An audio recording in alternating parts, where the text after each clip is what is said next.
She had 3 seconds to choose: freeze to death in the mud or trust the man everyone feared. Eliza Vance hit the frozen ground hard, her breath stolen by the cold, her dignity shattered by the jeers of the crowd. The frontier town watched in silence as she struggled to rise, her fingers clawing at ice-slicked earth. No one moved. No one helped. Then boots, heavy, deliberate, stopped inches from her face. A shadow fell over her, vast and unyielding. A voice like gravel and thunder rumbled down. "Get up, or die here." If you want to see how Eliza survives the brutal winter and what happens when her past catches up to her in the mountains, stay until the end. Hit that like button and comment with your city so I can see how far this story reaches. The mud was colder than Eliza Vance had imagined death would be. It seeped through her worn dress, clinging to her skin like a living thing, dragging her down into the frozen earth. Her breath came in ragged gasps, visible in the bitter air, each exhale a reminder that she was still alive, though for how much longer, she couldn't say. The impact had knocked the wind from her lungs, and now the world spun in a dizzying carousel of gray sky, wooden storefronts, and the hard, unforgiving faces of the people who had once pretended she belonged. "Please," she whispered, the word barely audible over the wind that howled through the narrow street. "Please, I just need—" "You need to get out of my sight," barked the voice that had thrown her there. Mr. Garrett, the landlord, a squat, red-faced man with hands like hams and a heart of iron, stood on the porch of the boarding house, his arms crossed over his barrel chest. His breath came out in angry puffs of steam. "3 weeks overdue, Miss Vance, 3 weeks. I run a business, not a charity." Eliza pushed herself up on trembling arms, her palms sinking into the icy slush. Her dark hair had come loose from its pins, hanging in wet tangles around her face. She could feel the eyes of the town on her, dozens of them, peering through frosted windows, standing in doorways, lingering on the street corners, watching, judging, enjoying the spectacle. "I told you I'd have it by the end of the week," she said, forcing herself to her knees. Her voice was steadier now, though her body shook from cold and humiliation. "I've been looking for work. The mill said they might—" "The mill said no such thing," Garrett snapped. He descended the stairs with heavy footfalls, each step deliberate, meant to intimidate. "You think I don't hear things? You think folks in this town don't talk?" He leaned in close, his voice dropping to a venomous hiss. "They talk plenty, Miss Vance. They talk about where you came from, about why you're here, about what kind of woman runs from a city like that and ends up in a place like this." Eliza's jaw tightened. She wanted to spit back at him, to tell him that rumors were just that, rumors. But she knew better. In a town like Coldwater Ridge, rumors were currency. They bought you allies or any enemies, trust or suspicion, and hers had bought her nothing but contempt. "I have nowhere else to go," she said quietly, her gaze fixed on the ground. "It's winter. I'll freeze." "Then you should have thought of that before you couldn't pay your rent." Garrett straightened, brushing his hands together as if ridding himself of filth. "I want you off my property. Now." Eliza looked up at him, disbelief etched across her pale face. "You're throwing me out? In this weather?" "I'm exercising my rights as a property owner." He turned his back on her, mounting the stairs once more. "You've got 5 minutes to collect whatever's yours. After that, anything left inside becomes mine." A murmur rippled through the gathered crowd. Some shook their heads in disapproval. Not at Garrett, but at her. Others simply watched, their expressions cold and detached, as if they were observing a play rather than a woman's life unraveling before them. Eliza rose unsteadily to her feet, her legs threatening to buckle beneath her. She pressed a hand to her side, where an old bruise still ached, a parting gift from the man she'd fled. The man whose reach, she now feared, might be longer than she'd hoped. 5 minutes, Garrett repeated from the porch, not bothering to look at her. Clock's ticking. She turned toward the boarding house, her vision blurring with tears she refused to shed. Not here. Not in front of them. She climbed the stairs slowly, each step a small act of defiance, and pushed through the heavy door into the dim interior. Her room, if it could be called that, was little more than a closet. A narrow cot, a rickety chair, a small trunk that held everything she owned. She'd come to Coldwater Ridge with almost nothing, and she would leave with even less. Eliza knelt beside the trunk, her hands shaking as she opened it. Inside, a spare dress, a threadbare shawl, a leather-bound journal she'd kept since she was a girl, and a small velvet pouch. She hesitated before reaching for the pouch, her fingers brushing against the worn fabric.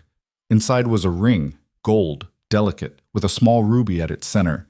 It had belonged to her mother. It was the only thing of value she had left. She closed the trunk and lifted it, grunting under its weight.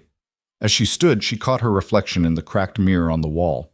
A stranger stared back at her, hollow-eyed, pale, her lips tinged blue from the cold. She hardly recognized herself. "Time's up," Garrett's voice boomed from below. Eliza took a breath, steadying herself, and made her way downstairs. The crowd outside had grown. Word had spread quickly, as it always did in small towns. They lined the street now, a silent jury come to watch the sentencing. She stepped onto the porch, her trunk clutched in both arms, and descended into the mud once more. The cold hit her like a physical blow, stealing her breath, sinking its teeth into her exposed skin. She had no coat, no gloves, just the thin dress she wore and the shawl that offered no protection against the merciless wind. "Where will you go?" A woman called from the crowd. A shopkeeper's wife, someone Eliza had once exchanged pleasantries with. There was no kindness in her tone, only curiosity. Eliza didn't answer. She couldn't. The truth was, she didn't know. Coldwater Ridge was the edge of civilization, the last stop before the wilderness swallowed you whole. Beyond the town lay nothing but mountains, forests, and the kind of cold that killed without hesitation. She began to walk, her boots squelching in the mud, her trunk growing heavier with each step. The crowd parted to let her pass, their faces a blur of indifference and scorn. She kept her eyes forward, her chin lifted, refusing to give them the satisfaction of seeing her break. But inside, she was breaking. The street stretched endlessly before her, and beyond it the mountains loomed, dark, jagged teeth against a pale sky. She had no plan, no destination, only the faint, desperate hope that something, somewhere, would offer her refuge. That hope died quickly. By the time she reached the edge of town, her fingers were numb, her body shaking so violently she could barely hold on to the trunk. Her feet dragged, each step slower than the last. The wind howled around her, whipping her hair across her face, stinging her eyes. She stumbled, her knee hitting the ground hard. The trunk slipped from her grip, landing in the snow with a muffled thud. She stared at it for a moment, her vision swimming, then looked up at the empty road ahead. Nothing. No one. She was alone. A bitter laugh escaped her lips, half sob, half hysteria. This was how it ended then. Not with a fight, not with dignity, but with her frozen body found by the side of the road come spring, a cautionary tale for other foolish women who thought they could run. "Get up!" The voice was deep, rough, and utterly unexpected. Eliza's head snapped around. A man stood a few paces behind her, his figure cutting an imposing silhouette against the gray sky. He was tall, taller than anyone she'd seen in Coldwater Ridge, with broad shoulders and a heavy coat that spoke of someone who knew how to survive the mountains. His face was half hidden beneath a wide-brimmed hat and a thick, dark beard, but his eyes, sharp, pale, and unreadable, fixed on her with an intensity that made her breath catch. I said, "Get up." He didn't move closer, didn't offer a hand, just stood there, waiting. Eliza pushed herself upright, swaying slightly. "Who are you?" "Doesn't matter." He glanced at the trunk, then back at her. "You planning to die out here? That's not your concern. It is if I have to step over your corpse on my way back to town." His tone was matter-of-fact, devoid of sympathy. "You've got two choices. You can stay here and freeze, or you can come with me." Eliza blinked, certain she'd misheard. "Come with you? Where?" "My cabin, up in the mountains." He jerked his head toward the distant peaks. "I need someone to help with the work. You need a place to stay. Simple trade." She stared at him, her mind racing. She didn't know this man, didn't know if she could trust him, but as the wind bit into her skin and her legs threatened to give out beneath her, she realized she didn't have the luxury of choice. "What kind of work?" she asked, her voice barely audible. "Hard work. Chopping wood, hauling water, curing hides. Whatever needs doing." His expression didn't change. "I don't tolerate laziness, and I don't tolerate complaints. You pull your weight, or you're out. Understood?" Eliza swallowed hard. And if I refuse, then you die here. He turned, his coat swirling around him. I'm leaving. Decide now. He began to walk away, his boots crunching in the snow. Eliza looked down at her trunk, then back at the empty road behind her. The town was gone, swallowed by distance and indifference. There was nothing left for her there. She picked up the trunk, wincing at the weight, and hurried after him. "Wait!" she called out, her voice cracking. "I'll come, I'll work!" He didn't stop, didn't look back. "Then keep up, chub." The journey into the mountains was brutal. Rowan Cade, she learned his name after an hour of silent trudging, moved with the ease of a man who belonged to the wilderness. His strides were long and steady, his path unerring even as the trail grew steep and treacherous. Eliza, on the other hand, struggled with every step.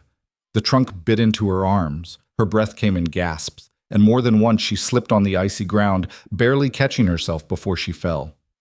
Rowan never slowed, never offered to help. He simply walked, his back to her, as if he'd already forgotten she was there.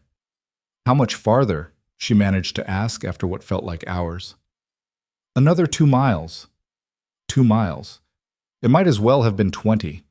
Eliza's legs burned, her hands were raw, and the cold had seeped so deep into her bones that she couldn't remember what warmth felt like. But she didn't complain. She'd made her choice. Now she had to live with it.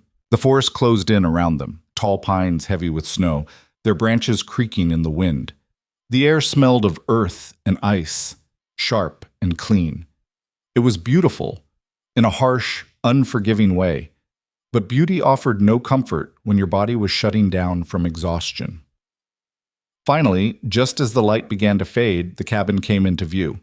It was small, sturdy, built from thick logs and nestled against the base of a rocky outcropping. Smoke curled from a stone chimney, a thin thread of gray against the darkening sky.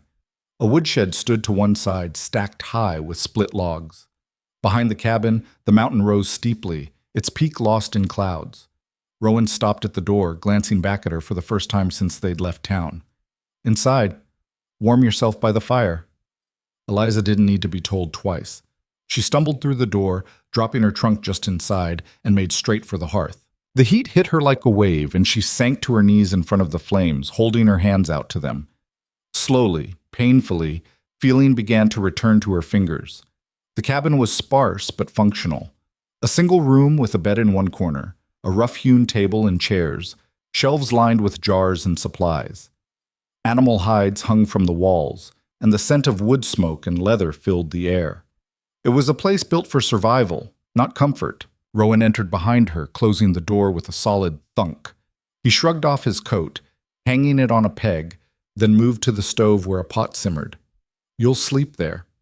He nodded toward a pallet near the door, little more than a pile of furs and blankets. "Work starts at dawn. I'll wake you." Eliza turned to look at him, her body still shaking from the cold. "Thank you," she said quietly. He didn't respond, just ladled stew into a bowl and set it on the table. "Eat. You'll need your strength." She rose on unsteady legs and sat at the table, her hands wrapped around the bowl. The stew was simple, venison, root vegetables, thick broth, but it was the best thing she'd tasted in weeks. She ate slowly, savoring each bite, feeling warmth spread through her chest. Rowan sat across from her, his own bowl untouched. He watched her in silence, his pale eyes unreadable. "Why did you help me?" Eliza asked after a moment. "I told you, I need help." "You could have hired someone from town." "I don't deal with the town." His tone was flat, final. "I don't deal with people." "Then why me?" He leaned back in his chair, his gaze never leaving hers. "Because you're desperate. Desperate people don't ask questions. They just work." Eliza set down her spoon, anger flaring in her chest. "I'm not your servant." "No," he agreed. "You're not. You're someone who had no other choice, same as me." He stood, his chair scraping against the floor. "Get some rest. Tomorrow will be hard." He moved to the bed, his back to her, and within minutes, his breathing deepened into sleep. Eliza remained at the table, staring into the dying fire. She'd traded one prison for another. But at least here, in this cold, isolated place, she was alive. For now, that would have to be enough. Dawn came too soon. Rowan's voice cut through her sleep like a blade. Up! Eliza groaned, her body screaming in protest as she forced herself to sit. Every muscle ached, her hands were stiff, and the cold had crept back in during the night, settling into her bones. She glanced at the window, still dark outside, the world wrapped in pre-dawn silence. "It's not even light yet," she muttered. "Work doesn't wait for the sun." Rowan was already dressed, his coat on, his boots laced. "Get up, now." She rose slowly, wrapping the shawl around her shoulders, and followed him outside. The cold hit her like a wall. Her breath fogged in the air and frost coated every surface, glittering in the faint light of the stars. Rowan handed her an axe, heavy, well-used, and pointed to a pile of logs near the woodshed. "Split those. Stack them against the wall. I'll be back in an hour." "Wait, where are you going?" "Checking traps." He didn't wait for a response, just turned and disappeared into the trees. Eliza stared at the axe in her hands, then at the pile of logs. She'd never split wood in her life, never done any kind of physical labor like this. But she had no choice. She lifted the axe, positioned a log on the stump, and swung. The blade glanced off, barely making a dent. Her arms jarred from the impact, and she stumbled back, cursing under her breath. She tried again, and again, each swing clumsy, inefficient, her strength waning with every attempt. Sweat began to bead on her forehead despite the cold, and her hands, already raw, began to blister. By the time Rowan returned, she'd managed to split only a handful of logs. The rest stood untouched, mocking her. He stopped, surveying her work, or lack thereof, with a critical eye. "That's it?" he asked, his tone flat. Eliza straightened, defensive.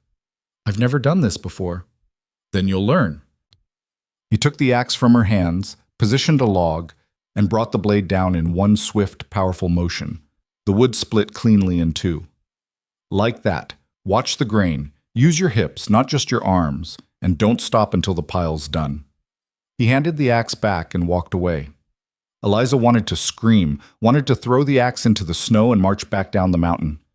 But where would she go? There was nothing for her in Coldwater Ridge, nothing for her anywhere, so she swung the axe again, and again, and again. The days blurred together. Eliza woke before dawn, worked until her body gave out, ate in silence, and collapsed onto her pallet at night. Rowan barely spoke to her, offering only curt instructions or corrections. He was a man of few words, his presence as unyielding as the mountains themselves. But slowly, painfully, she began to adapt. Her hands toughened, the blisters hardening into calluses. Her swings grew stronger, more precise. She learned to read the wood, to find the natural splits, to use the weight of the axe to her advantage. She hauled water from the stream, carried heavy loads of firewood, and even began to help with the pelts, scraping hides, stretching them, preparing them for trade.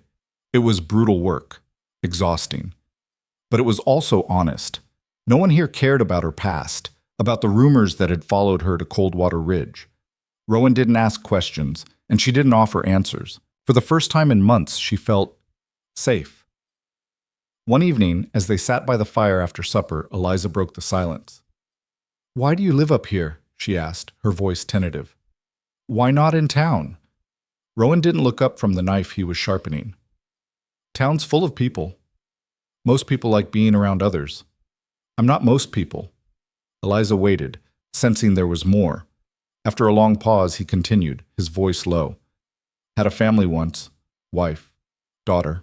His hand stilled on the blade. Fever took them. Nothing I could do, just watch them die." Eliza's chest tightened. "I'm sorry. Don't be." He resumed sharpening the knife, the rasp of steel against stone filling the silence. It was a long time ago. But she could hear the weight in his voice, the grief that still lingered, heavy and unspoken. "Is that why you stay away from people?" she asked quietly. "I stay away because people bring trouble." He finally looked at her, his eyes hard. "And trouble's the last thing I need." Eliza nodded, understanding more than he knew. She too had brought trouble with her, trouble that she prayed would never find its way up this mountain. But prayers, she'd learned, were often answered in the cruelest ways. The riders came on a gray, windless morning. Eliza was hauling water from the stream when she heard them. The distant sound of hooves crunching through snow, the low murmur of voices. She froze, her heart lurching in her chest. No, not here. Not now. She dropped the bucket and ran back to the cabin, bursting through the door. "Rowan!" He was at the table, mending a trap. He looked up, instantly alert. "What is it?" "Riders coming up the mountain." His expression darkened. He rose, moving to the window, and peered out through the frost-rimmed glass. After a moment, he turned back to her, his voice calm but edged with steel. "How many?" "I don't know. 3, maybe 4. "You know them?" Eliza's throat tightened. I think so." Rowan's gaze pinned her in place. "This the trouble you've been running from?" She didn't answer, didn't need to. The fear in her eyes said everything. He cursed under his breath, then grabbed his rifle from above the door. "Stay inside. Don't show yourself." "What are you going to do?" "Talk to them. Find out what they want." He checked the rifle's load, his movements efficient, practiced. "And if they don't leave?" He didn't finish the sentence. He didn't have to. Eliza watched through the window as Rowan stepped outside, the rifle held loosely in his hands. The riders emerged from the trees moments later, 4 men on horseback, their faces hard, their coats dusted with snow. The man in front was tall, lean, with a scar running down the left side of his face. Eliza recognized him immediately. Dalton. One of the men who'd worked for him, the man she'd fled. Her blood turned to ice. Dalton reined in his horse, his eyes sweeping over the cabin before settling on Rowan. "Morning," he called out, his voice pleasant but laced with menace. "We're looking for someone. A woman. Dark hair, late 20s, goes by Eliza Vance." Rowan's expression remained impassive. "Don't know anyone by that name." "No?" Dalton's smile didn't reach his eyes. "Strange. We heard she might have come this way. Desperate woman, no money, no friends. Thought maybe she'd found herself a charitable soul." "I don't keep company with people from town," Rowan said evenly, "and I don't appreciate strangers on my land." Dalton chuckled, a low, dangerous sound. "We're not here to cause trouble, friend. Just looking for what belongs to our employer. You help us find her, we'll be on our way. And if she's not here, then we'll keep looking."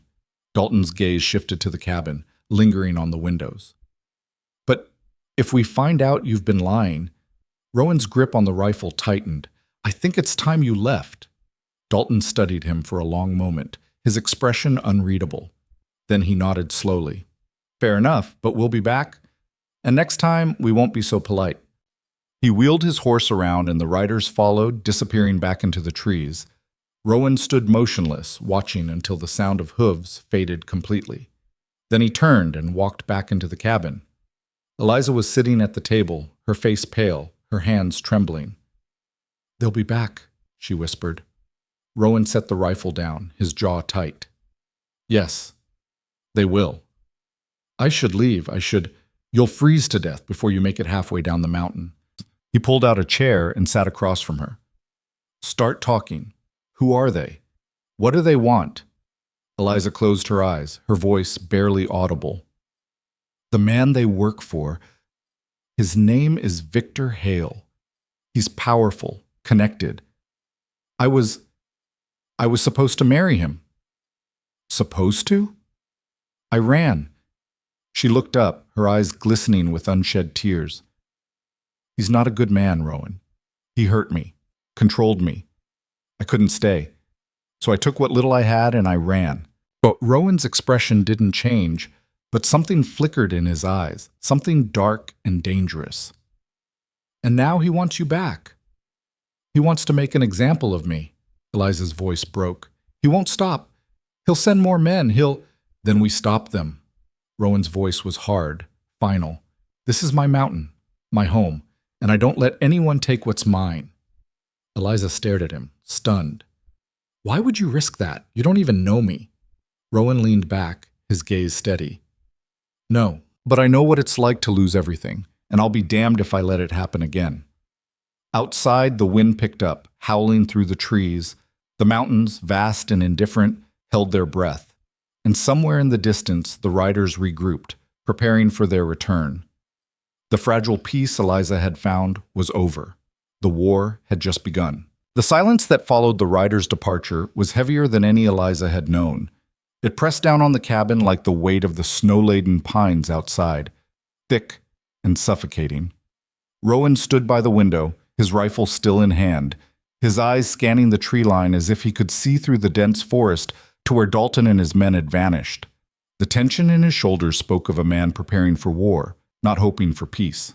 Eliza remained at the table, her hands clasped tightly in her lap to stop their trembling.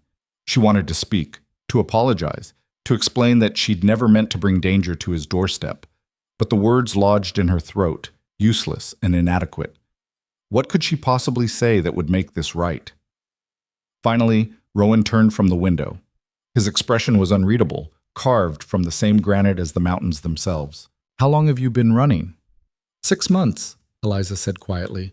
"Maybe 7. I lost count. And in all that time he hasn't stopped looking for you?" "Victor doesn't let go of what he thinks belongs to him." Her voice was bitter, edged with old fear. "I was supposed to be his wife, his possession. When I left, I didn't just embarrass him, I challenged him. Men like Victor can't tolerate that." Rowan set the rifle down against the wall, then moved to the stove where the coffee pot sat simmering. He poured 2 cups, the dark liquid steaming in the cold air, and set one in front of her. "Drink? You look like you're about to pass out." She wrapped her hands around the cup, grateful for the warmth. "I should leave, tonight, before they come back." "You won't make it down the mountain in the dark." Rowan took a seat across from her, his eyes fixed on hers. "And even if you did, where would you go? Back to Coldwater Ridge? They'll be watching the town. Every road, every trail, you'd be caught before sunrise." "Then what do you suggest?" The desperation in her voice was raw, unfiltered. "I can't stay here. I won't let you die because of me." "I'm not planning on dying." His tone was flat, matter of fact. "But I'm not planning on running either." Eliza stared at him, incredulous. "You don't understand. Victor has resources, money, men. He'll send more than 4 riders next time. He'll send an army if he has to." "Let him." Rowan leaned back in his chair, his gaze steady. "This mountain has ways of dealing with people who don't belong here. Winter's coming on hard now. Storms, ice. A man can disappear up here and never be found. They know that. It's why they left when I told them to." "They left because they were scouting," Eliza said, her voice sharp. "They'll be back with more men, better weapons, and a plan. You can't fight them alone." "I've fought worse." The certainty in his voice gave her pause. She studied him, the scars on his knuckles, the hard set of his jaw, the way he moved with a predator's economy. This was a man who'd survived things that would have broken others. But even survival had its limits. "Rowan, please. Enough." He cut her off, not unkindly. "You made your choice when you came up here. Now I'm making mine. We stay. We prepare. And when they come, we'll be ready." Eliza wanted to argue, to protest, but the look in his eyes told her it would be useless. He'd made up his mind. For better or worse, their fates were now bound together. She took a sip of the coffee, the bitter warmth spreading through her chest. "What do we do?" "We work," Rowan said simply. "Harder than before. I need to reinforce the cabin, set traps on the trails, stockpile supplies in case we're pinned down. And you," he paused, his gaze assessing, "you need to learn how to fight." Her heart skipped. "Fight? You think hiding in the cabin will save you if they break through?" He shook his head.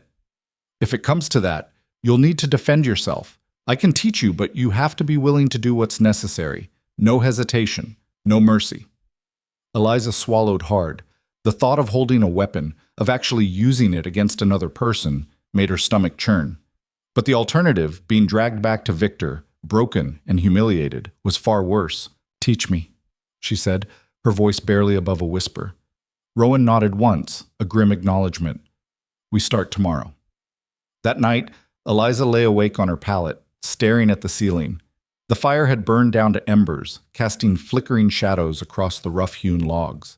Rowan's breathing was deep and even from the bed across the room, but she doubted he was truly asleep. Men like him learned to rest with one eye open, always alert, always ready, She thought of Victor, his cold smile, his iron grip, the way he'd made her feel small and powerless. She'd spent so long running from him, looking over her shoulder, jumping at every shadow. But now, for the first time, she wasn't running. She was standing her ground. The thought was both terrifying and exhilarating. Outside, the wind howled through the trees, and somewhere in the distance, a wolf called out to the night. The mountains answered with silence, vast and indifferent. Up here, the world was stripped down to its essentials: survival, strength, and the will to endure. Eliza closed her eyes, her hands still aching from the day's work, and let exhaustion pull her under. Morning came with a vengeance. Rowan woke her even earlier than usual, the sky still black, the stars bright and cold overhead. He handed her a heavy coat, one of his, far too large but thick and warm, and a pair of gloves. "Put these on. We've got work to do." They spent the first hours of dawn hauling fallen timber from the forest, dragging heavy logs back to the cabin. Rowan worked with a methodical intensity, his movements efficient and precise. He showed her how to assess the trees, which ones were dead and dry enough to burn, which could be used for building. They stacked the wood in neat rows along the cabin's exterior, creating a barrier that would offer some protection if the riders returned with guns. "Why not just barricade the door?" Eliza asked, breathing hard as she dropped another log onto the pile. "Because if they torch the place, we need a way out." Rowan drove his axe into a stump, leaving it there. "Fire's their best weapon up here, fast, hard to fight, and it'll flush us out into the open. We need to be ready for that." The thought of the cabin burning, of being forced into the freezing wilderness with armed men hunting them, made Eliza's blood run cold. But she pushed the fear down, focusing instead on the task at hand. Fear was useless. Action was all that mattered now. By midday, they'd fortified the cabin's weak points, reinforcing the door with iron brackets, boarding up the lower half of the windows, and clearing the area around the structure so nothing could provide cover for an attacker. Rowan moved with the efficiency of a man who'd done this before, and Eliza found herself wondering just how much violence he'd seen in his life. After a brief meal of dried venison and hard bread, Rowan led her into the clearing behind the cabin. He carried 2 rifles, one his own, the other older but well-maintained. He set them down on a flat rock, then turned to face her. "You ever fire a gun before?" "No." "Good. Means you don't have bad habits to unlearn." He picked up the older rifle, checking the chamber. "This is a Henry repeater, 15 rounds, lever action, reliable, accurate at medium range. It'll be yours." Eliza took the rifle when he handed it to her, surprised by its weight. It was heavier than she'd expected, the wood smooth and cool beneath her fingers. "I don't know if I can—" "You can," Rowan interrupted. "You just don't know it yet." He positioned himself beside her, adjusting her grip. "Hold it firm, but not too tight. The stock goes here, against your shoulder. When you fire, the recoil will kick back. If you're not braced properly, it'll knock you on your ass." He spent the next hour drilling her on the basics: how to load, how to aim, how to breathe and squeeze the trigger rather than pull it. They set up targets on the tree line, chunks of wood, old tin cans, anything that would show a hit. At first, Eliza's shots went wide, the rifle jerking in her hands, the sound deafening in the stillness. But Rowan was patient, correcting her stance, her breathing, her focus. "Don't think about what you're shooting," he told her. "Just see the target. Line up the sight. Breathe out. Fire." She tried again. This time, the bullet struck the edge of the target, sending splinters flying. A small victory, but a victory nonetheless. "Better," Rowan said. Again. They practiced until her shoulder ached and her ears rang. By the time the sun began its descent behind the mountains, Eliza could hit the targets more often than not. She wasn't a marksman, not yet, but she was no longer helpless. As they walked back to the cabin, Rowan spoke without looking at her. "When they come, you might have to kill someone." Eliza's steps faltered. "I know." Knowing and doing are different things. He stopped, turning to face her. "You hesitate, you die. Simple as that. Can you do it?" She met his gaze, her jaw set. "If it's them or me? Yes." He studied her for a long moment, then nodded. "Good, because it will be." That evening, as they sat by the fire, the cabin felt smaller, the walls closing in. The world outside was vast and hostile, filled with men who wanted to hurt her, and a winter that cared nothing for her survival. But inside there was warmth, and there was Rowan, silent, unyielding, but present. "Tell me about your family," Eliza said quietly, breaking the silence. "Your wife. Your daughter." Rowan stiffened, his hand stilling on the knife he'd been sharpening. For a moment she thought he wouldn't answer. Then slowly he spoke. "Her name was Anna. My wife. She was strong. Stronger than me in a lot of ways. Could outwork most men, never complained, never backed down from a fight." His voice softened, a rare crack in his armor. "Our daughter was Clara. She was 5 when the fever took them. Barely had time to say goodbye." Eliza's throat tightened. "I'm sorry. I told you not to be." But there was no anger in his tone, only weariness. "I should have been there, should have done something. But I was out trapping, trying to earn enough to get us through the winter. By the time I got back, it was too late. They were already gone. It wasn't your fault. Doesn't matter. I failed them." He set the knife down, his gaze fixed on the fire. "That's why I stay up here now. Can't fail anyone if there's no one left to fail." Eliza reached across the space between them, her hand resting lightly on his arm. "You didn't fail me." He looked at her then, really looked at her, and something shifted in his expression, something raw and unguarded. "Not yet." The moment hung between them, fragile and fleeting. Then Rowan pulled away, standing abruptly. "Get some rest. Tomorrow we set the traps." Eliza nodded, watching as he disappeared into the shadows of the cabin. She understood now why he'd taken her in, why he was willing to risk everything for a stranger. It wasn't about her. It was about the people he'd lost, the guilt he carried, the need to prove that he could protect someone, anyone, this time. She just hoped they'd both survive long enough for it to matter. The next 3 days passed in a blur of relentless work. Rowan led her through the forest, teaching her the trails, the landmarks, the places where the mountain's dangers lurked. They set traps along the most likely approach routes, snares, deadfalls, tripwires rigged to bells that would alert them to intruders. He showed her how to disguise the traps, how to use the terrain itself as a weapon. "The mountain's on our side, what?" he said as they buried a sharpened stake beneath a thin layer of snow. "Most men don't respect it. They think they can just march up here and take what they want. But the mountain doesn't care about their plans. It only cares about who's strong enough to survive it." Eliza knelt beside him, packing snow over the trap. "And you think we're strong enough?" "I know I am." He glanced at her, a faint smile tugging at the corner of his mouth. "You're getting there." She felt a flicker of pride at his words, small but undeniable. She was changing, she realized. The woman who'd been thrown into the mud in Coldwater Ridge, weak, terrified, powerless, was gone. In her place was someone harder, sharper, forged by the mountain's unforgiving demands. On the 4th day, they heard the first distant crack of gunfire. Rowan froze, his hand going to the rifle slung across his back. Eliza's heart lurched, her breath catching in her throat. The sound had come from the south, maybe a mile away. Too far to be an immediate threat, but close enough to send a chill down her spine. "They're hunting," Rowan said quietly. "Testing the area, seeing if we'll show ourselves." "Should we?" "No. Let them come to us." He turned, his expression grim. "Back to the cabin. Now." They moved quickly, their footsteps muffled by the snow. The forest around them seemed to hold its breath, every shadow a potential threat, every sound magnified.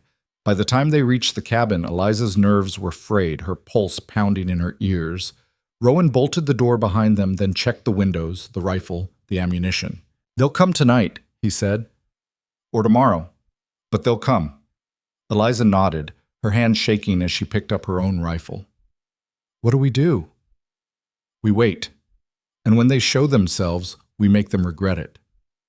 The hours crawled by. They ate in silence, the tension in the cabin thick enough to cut. Rowan sat by the window, his rifle across his lap, his eyes never leaving the tree line. Eliza paced, unable to sit still, her mind racing with worst-case scenarios. As dusk fell, the world outside turned a deep, bruised purple. The wind picked up, rattling the shutters, and the temperature dropped sharply. Rowan lit a single lantern, keeping the flame low. "Get some rest if you can," he said. I'll keep watch. I can't sleep. Then sit. Conserve your strength. When it starts, you'll need every ounce of it. Eliza sat at the table, her rifle beside her, and tried to quiet her racing thoughts. But all she could see was Dalton's scarred face, Victor's cold eyes, the life she'd run from closing in around her once more. Hours passed. Midnight came and went. The cabin was silent except for the crackle of the fire and the howl of the wind outside. Then, just after 2 a.m, Rowan stiffened. "They're here," he said quietly. Eliza's blood turned to ice. She rose, moving to the window beside him, and peered out into the darkness. At first, she saw nothing. Then, slowly, shapes began to emerge from the trees, figures moving low and fast, spreading out in a wide arc around the cabin. "How many?" she whispered. 6, maybe 7. Rowan's voice was calm, controlled. "More than last time. They're not taking chances."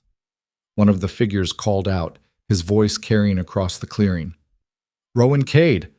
We know she's in there. Send her out and we'll leave you in peace." Rowan didn't respond. He just raised his rifle, sighting down the barrel. "Last chance, Cade," the voice shouted. "Give us the woman, or we burn you out." Eliza's hands tightened on her rifle. She could feel the weight of the moment pressing down on her, the knowledge that whatever happened next would change everything. Rowan glanced at her, his eyes hard. "You ready?" She thought of Victor, of Dalton, of every man who'd ever made her feel small and afraid. She thought of the woman she'd become on this mountain, stronger, fiercer, unbreakable. "Yes," she said. Rowan nodded once, then stood, his voice ringing out into the night. "You want her? Come and get her." The clearing erupted in gunfire.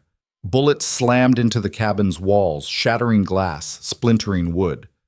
Rowan returned fire, his shots precise and deliberate. Eliza dropped to the floor, her heart hammering, then crawled to the opposite window.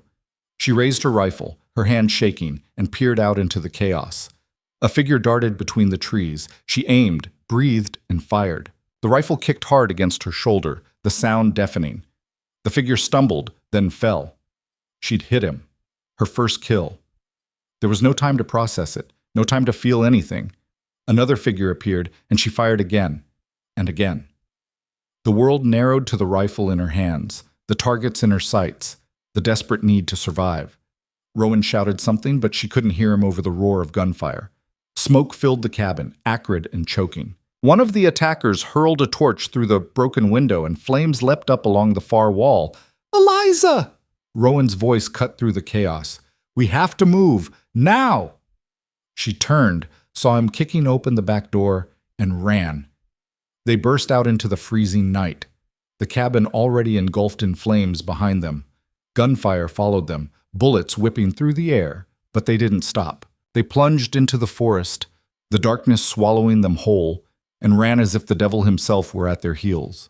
Behind them, the cabin burned, a beacon in the night, signaling the end of their fragile sanctuary and the beginning of something far more dangerous. The war had truly begun. The forest swallowed them in darkness so complete that Eliza couldn't see her own hands in front of her face. She ran blindly, her boots slipping on ice-slicked roots, her breath coming in ragged gasps that burned her lungs. Behind them, the cabin roared with flames, casting an orange glow that flickered through the trees like a demon's lantern.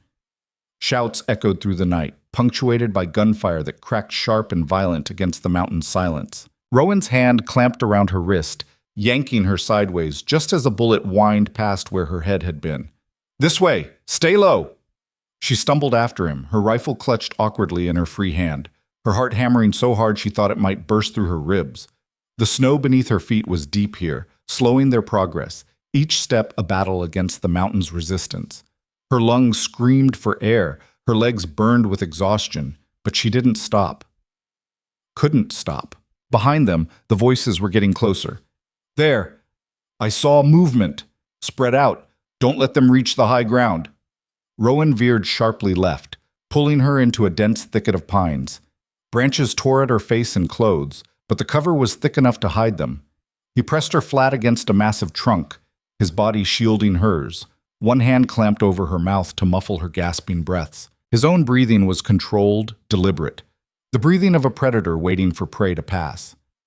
Two men crashed through the underbrush not 10 feet from where they hid. Eliza could see them clearly in the reflected firelight. Rough faces, heavy coats, rifles held ready. One of them was Dalton. Even in the darkness, she recognized the scar that ran down his face like a lightning strike. "They couldn't have gotten far," Dalton said, his voice sharp with frustration. "The woman's soft, city-bred. She won't last an hour out here." The other man, younger, nervous, scanned the trees with wide eyes. "What about Cade? They say he's killed men up here before, that he knows these mountains better than anyone." "He's just one man," Dalton snapped, "and he's protecting dead weight. We'll find them, and when we do, I'll put a bullet in his skull myself. Mr. Hale doesn't care how it's done. He just wants the woman back." They moved past, their footsteps crunching away into the distance. Rowan waited a full minute after the sounds faded before removing his hand from Eliza's mouth.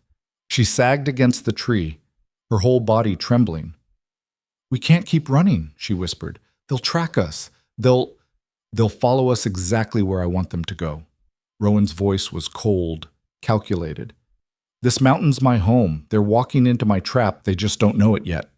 He pulled her deeper into the forest, moving with an uncanny sense of direction despite the darkness. Eliza had no idea how he could navigate without light, but she trusted him. She had no other choice. They climbed for what felt like hours, the slope growing steeper, the air thinner. Her muscles screamed in protest, her hands numb from cold despite the gloves. Several times she slipped, only to have Rowan catch her before she fell. He never complained, never showed impatience. He simply kept moving, relentless as the mountain itself. Finally, they emerged onto a narrow ledge carved into the mountainside. Below them, the forest spread out like a dark sea, the burning cabin a distant orange star. Above, sheer rock face climbed another 100 feet. To their right, a crack in the stone, barely wide enough for a man to squeeze through.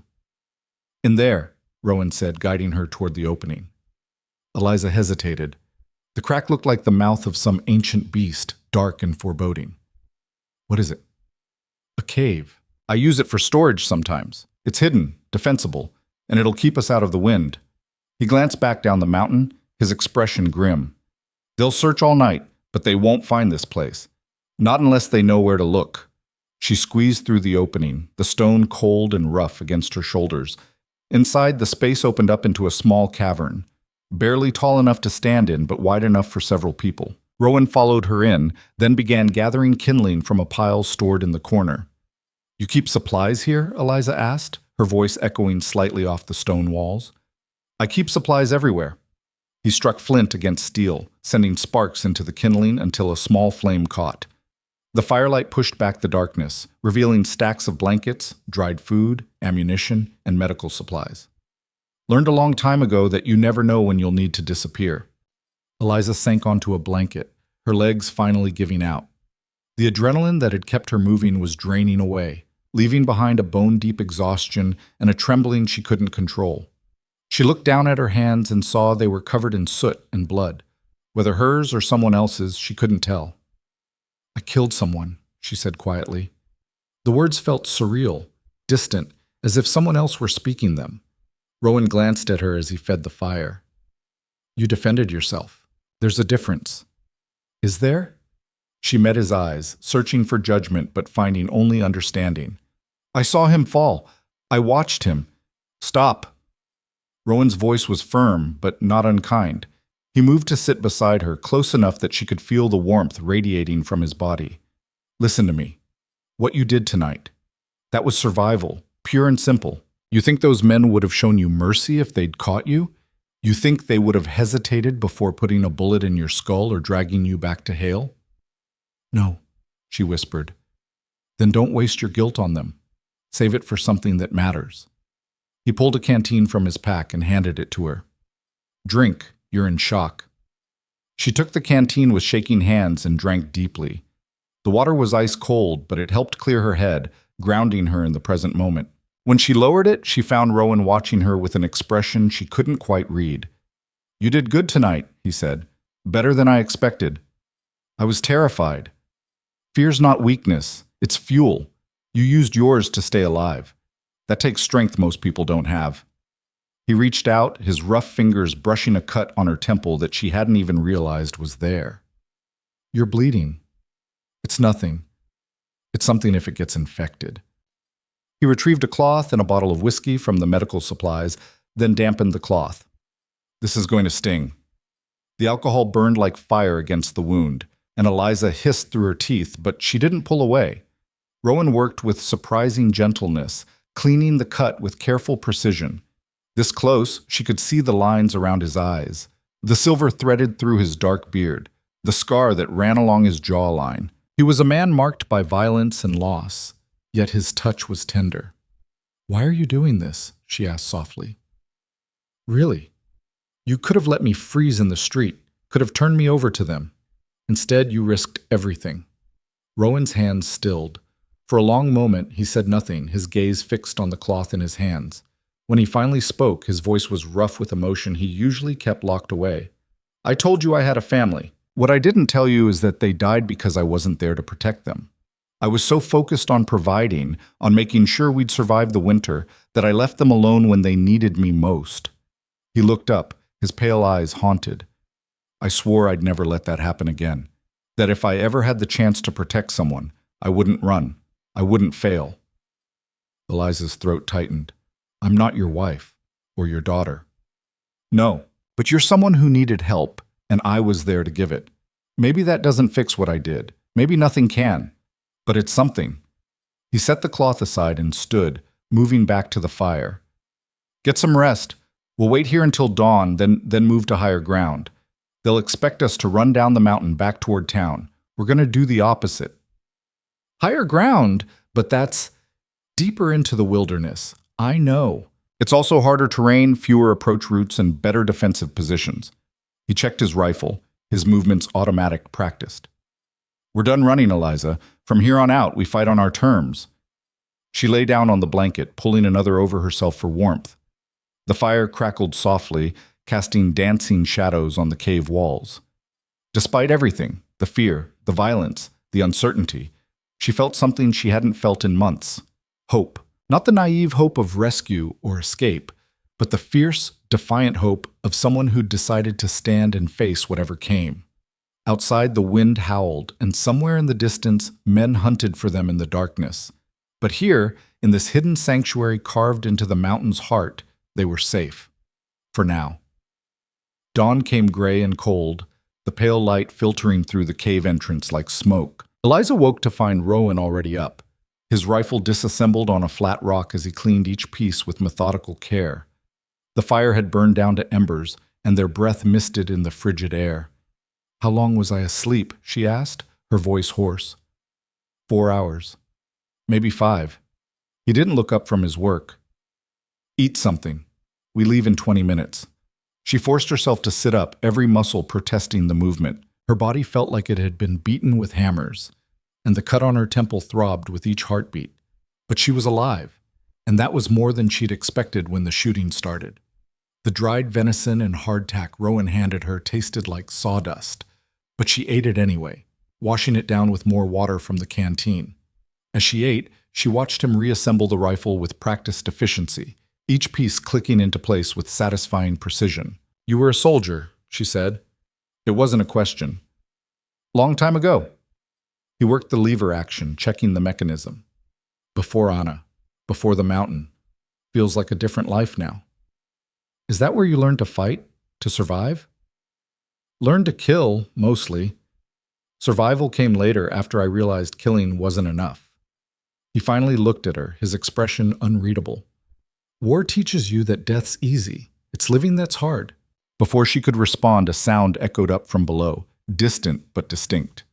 Voices. Men calling to each other as they searched. Rowan was on his feet instantly, moving to the cave entrance. He pressed himself against the stone, peering out carefully. Eliza joined him, her heart rate spiking.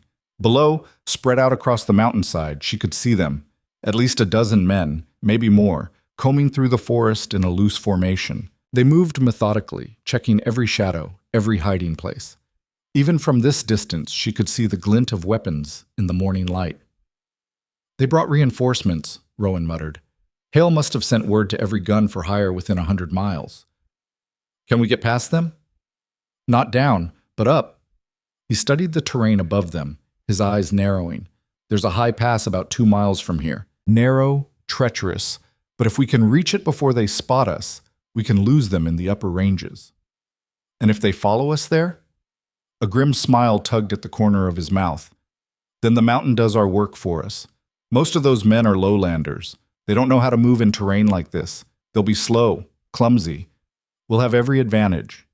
They gathered their supplies quickly, strapping on packs, checking weapons and ammunition. Rowan handed Eliza a rope. Tie this around your waist. Where we're going, one wrong step means a long fall. She did as instructed, her fingers clumsy with cold and nerves. When they were ready, Rowan took one last look down at the searching men, then nodded toward the narrow trail that led up from the cave. Stay close, watch your footing, and if I tell you to run, you run. Understood? Understood.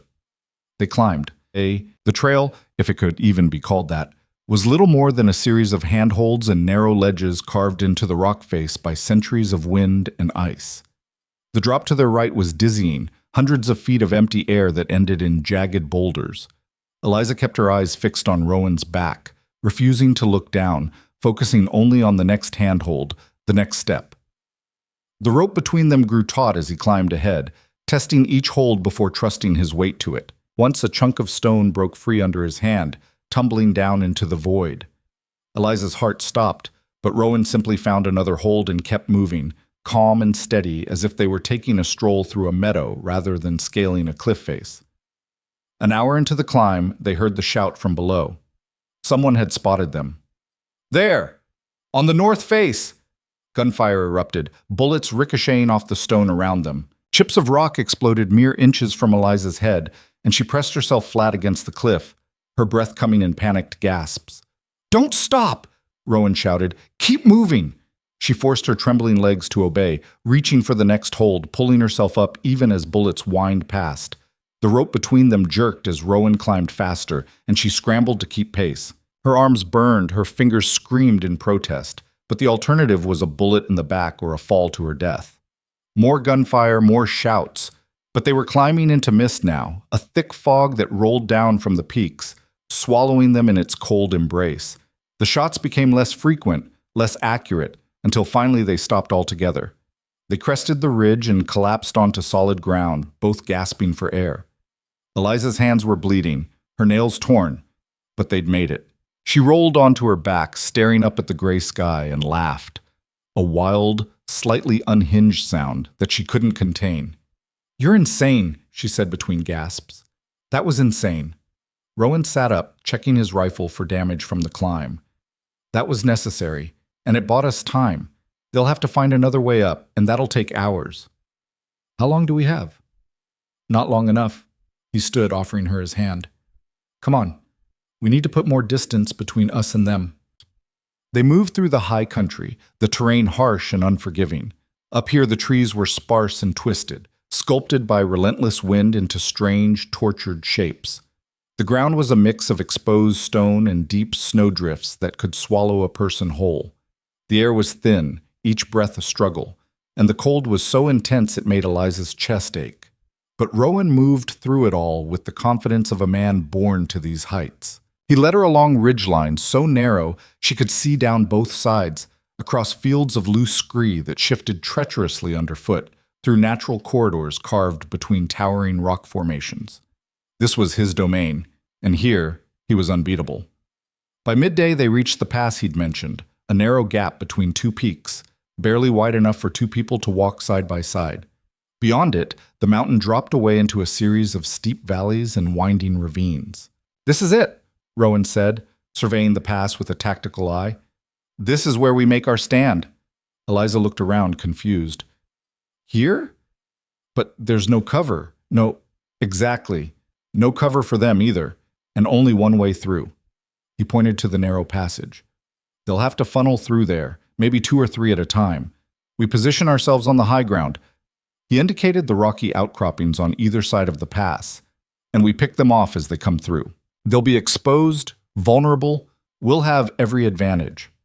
And if they don't follow us through, if they wait us out, they won't. Hale's men are getting paid, and they'll want to finish this job before the next storm hits. They'll come. And when they do, we'll be ready. He unslung his pack, pulling out boxes of ammunition. This is what you've been training for. Everything we've done, everything you've learned, it comes down to this moment. Eliza took the ammunition he handed her, her hands surprisingly steady. The fear was still there, coiled tight in her chest, but it no longer paralyzed her. She'd climbed a cliff under gunfire. She'd killed a man to save herself. She'd survived when everything said she shouldn't. "I'm ready," she said, and meant it. They spent the next hour preparing the pass.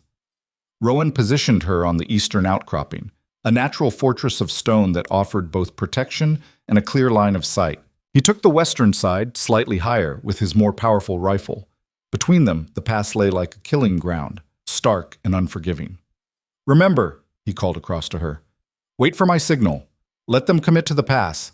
And once it starts, don't stop until your rifle's empty, or they're all down."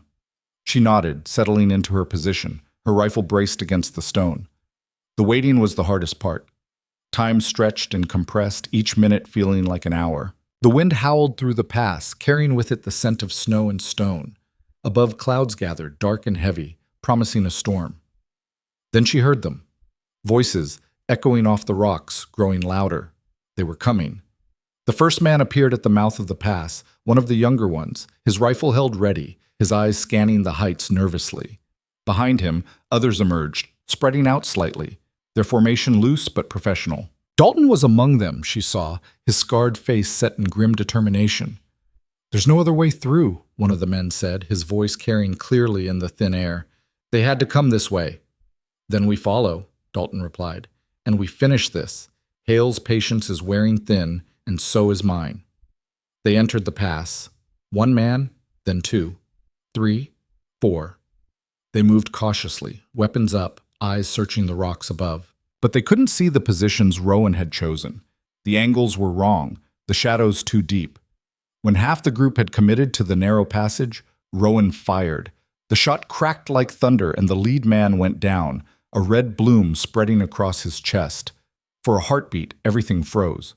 The men in the pass paralyzed by shock, uncertain where the shot had come from. Then chaos erupted. Eliza fired, her bullet catching a man in the shoulder, spinning him around. She worked the lever, fired again, saw another man drop. Rowan's rifle barked steady and methodical, each shot finding its mark. The men in the pass scrambled for cover that didn't exist, some trying to retreat, others pushing forward, all of them shouting over each other in panic. Return fire came, bullets sparking off the rocks around Eliza's position, but she kept shooting. The training Rowan had drilled into her took over. Aim, breathe, fire, lever, repeat. The rifle kicked against her shoulder with each shot, the sound deafening, but she didn't stop. One man tried to climb the rocks toward her position. She shot him twice, and he fell back down, tumbling into the pass. Another took aim at Rowan, and she put a bullet through his chest before he could fire. Her hands moved automatically, loading, firing, adjusting her aim, her fear burned away by pure survival instinct. The attack lasted less than 5 minutes, but it felt like hours. When the last man fell, silence crashed down over the pass like a physical weight. Smoke hung in the air, acrid and choking. Bodies lay scattered across the rocky ground, some still, others groaning and trying to crawl away. Eliza lowered her rifle, her hand shaking so violently she nearly dropped it. She'd done it, they'd done it. Against impossible odds, they'd survived. "Eliza!" Rowan's shout cut through her shock. "Get down, now!" She looked up to see Dalton, bloodied but still standing, raising his rifle toward her. She tried to move, but her body wouldn't respond, frozen in that terrible moment of realization. The shot echoed across the pass. But it wasn't Dalton who fell. It was Rowan, his body jerking backward, a red stain spreading across his coat. He'd stepped into the line of fire, putting himself between her and the bullet. He collapsed onto the rocks, his rifle clattering away. "No!" The word tore from Eliza's throat, raw and agonized. She swung her rifle toward Dalton, but her chamber was empty, the lever clicking uselessly. Dalton smiled, blood running from a cut above his eye. "Game over, sweetheart." He aimed at her, his finger tightening on the trigger. Eliza stared down the barrel, time slowing to a crawl. So this was how it ended. She'd fought so hard, come so far, only to die on a frozen mountain at the hands of a man she despised. Then she remembered the knife Rowan had given her, the one strapped to her belt. Her hand moved before conscious thought, drawing the blade. Her arm snapping forward in a throw she'd practiced 100 times by firelight in the cabin. The knife flew straight and true, tumbling end over end through the air. It buried itself in Dalton's throat. His eyes went wide with shock. He dropped his rifle, both hands going to the knife, blood pouring between his fingers. He took one stumbling step backward, then another, then pitched forward onto his face and lay still. Eliza scrambled down from her position, sliding on loose rock, her only thought getting to Rowan. He lay on his back, his breathing shallow, his face pale beneath his beard. The wound was high on his shoulder, dangerously close to his neck, and blood pulsed steadily from it. "No, no, no!" she chanted, pressing her hands against the wound, trying to stem the bleeding. "Don't you dare die on me! Do you hear me? Don't you dare!" His eyes opened, focusing on her with effort. "Did we win?" "Yes, you stubborn fool. We won." Tears streamed down her face, hot against her frozen cheeks. "But you're bleeding out, and I don't know how to—" "The pack," he gasped. "Medical supplies. In my pack." She found it, tearing through the contents with shaking hands until she located bandages, needle, and thread, a small bottle of alcohol. She'd never done this before, but she'd watched him clean her wound in the cave. She could do this. She had to. She poured alcohol over the wound, and Rowan arched against the ground, a strangled sound escaping through his clenched teeth. "Sorry, sorry," she whispered, then pressed the bandages down hard, using her weight to apply pressure. The bleeding slowed, but didn't stop entirely. "Eliza." His voice was fading, his eyes struggling to stay open. "If I don't make it—" "Shut up! You're going to make it!" "Listen." He caught her wrist with surprising strength. "There's another cache, 2 miles north. Cave with 3 pines at the entrance. Supplies, food, money. Enough to get you somewhere safe." "I'm not leaving you." "You have to. If I die, you're not going to die." She bent over him, her forehead touching his. "I won't let you. You saved me when no one else would. You taught me to survive, and now I'm going to save you." His hand came up, trembling, to cup her face. "You already did," he whispered. "You already did." Then his eyes closed, and his hand fell away, and Eliza felt her world cracking open with terror and rage and desperate clawing hope. She would not let him die. She would not. The wind had teeth now, sharp and vicious, tearing through the pass with a fury that promised the storm was no longer coming. It had arrived. Eliza worked with hands that had gone numb, her fingers clumsy as she tied off the final bandage around Rowan's shoulder. The bleeding had slowed to a seep, but his face was the color of old snow, his breathing shallow and irregular. Each exhale came with a faint rattle that terrified her more than any gunshot had. "Stay with me," she whispered, her voice hoarse from shouting over the wind. "Rowan, please.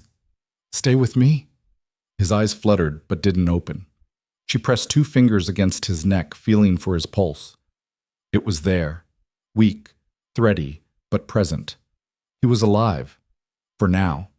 But alive wouldn't mean much if she couldn't get him to shelter. The temperature was dropping rapidly as the storm rolled in, and already snow had begun to fall, fat, heavy flakes that clung to everything they touched. In an hour, maybe less, the pass would be buried. They'd freeze to death long before anyone found them. She forced herself to think past the panic clawing at her throat. Rowan had mentioned a cache. 2 miles north, a cave with 3 pines at the entrance. 2 miles might as well have been 200 with an unconscious man and a blizzard bearing down, but it was the only option she had. Eliza gathered their rifles, slinging both across her back, then retrieved Rowan's pack. It was heavy, heavier than she'd expected, but she didn't have the luxury of leaving anything behind. Next came the hardest part. She knelt beside Rowan, working her arms under his shoulders, and tried to lift him. He was a big man, all muscle and bone, and her first attempt failed completely. She fell back into the snow, gasping, her arms screaming in protest. But she couldn't leave him, wouldn't. She'd survived too much, fought too hard, lost too many pieces of herself to let him die in this frozen wasteland. She tried again. This time, she managed to get him into a sitting position, his head lolling against her shoulder. Using every ounce of strength she possessed, she hauled him up, draping his arm over her shoulders, taking his weight against her side. Her knees nearly buckled, but she locked them, teeth gritted, and took one step forward. Then another. Then another. The world narrowed to those steps. Nothing else existed. Not the bodies scattered across the pass, not the wind that howled like a living thing, not the snow that was already beginning to cover their tracks. Just one foot in front of the other, Rowan's weight dragging at her, his blood warm and sticky against her coat. She had no idea how long she walked. Time lost meaning in the whiteout that engulfed them. The visibility dropped to mere feet, the world reduced to swirling white chaos. She navigated by instinct and desperation, heading north by feeling alone, praying she wasn't leading them in circles. Her legs trembled with exhaustion. Her back felt like it might snap. The cold had worked its way so deep into her bones that she couldn't remember what warmth felt like. But she didn't stop. Couldn't stop. Because if she stopped, they would die. And after everything they'd been through, that was unacceptable. "Talk to me," she gasped, her words stolen by the wind. "Rowan, please. Say something. Anything. Nothing. Just the dead weight of his body and the terrible silence that came with it." She stumbled, catching herself at the last moment before they both went down. Her vision swam, black spots dancing at the edges. How much farther? How much longer could she keep this up? Then, through the snow, she saw them. 3 twisted pines, their branches heavy with white, standing like sentinels at the base of a rocky outcropping. The cave. She'd found it. A sob of relief tore from her throat, and she forced her legs to move faster, half carrying, half dragging Rowan toward the shelter. The entrance was narrow, partially obscured by drifting snow, but she could see darkness beyond, the promise of protection from the storm. Getting Rowan through the opening nearly finished her. She had to lower him to the ground, then drag him by his arms, his boots scraping across stone and ice. Her strength was gone, her reserves utterly depleted, but somehow she managed it.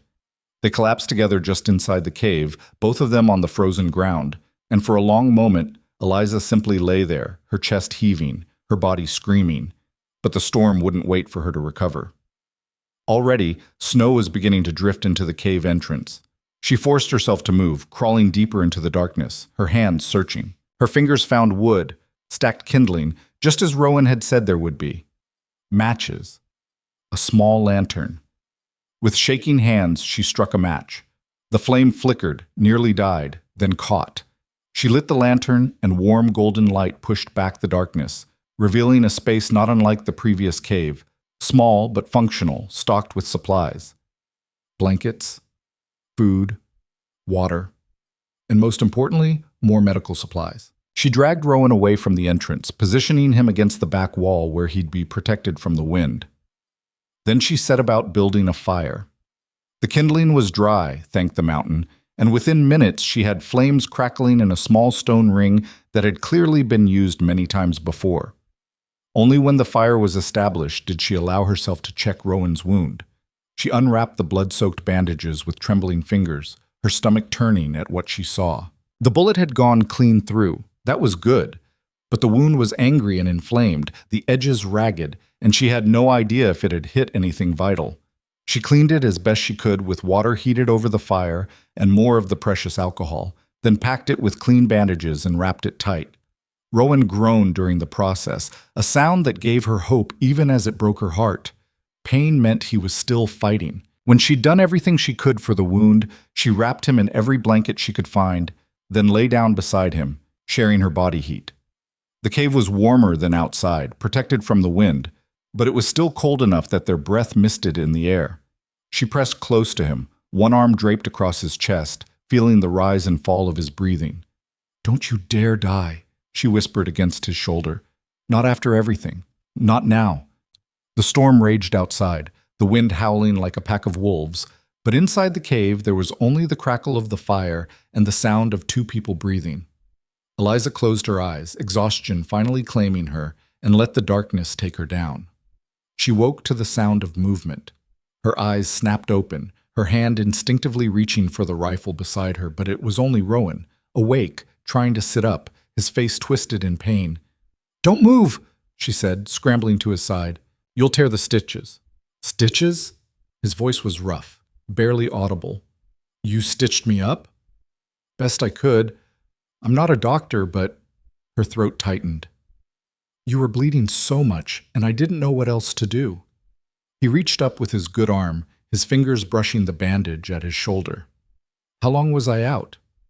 I don't know, hours, maybe a day. The storm's still going?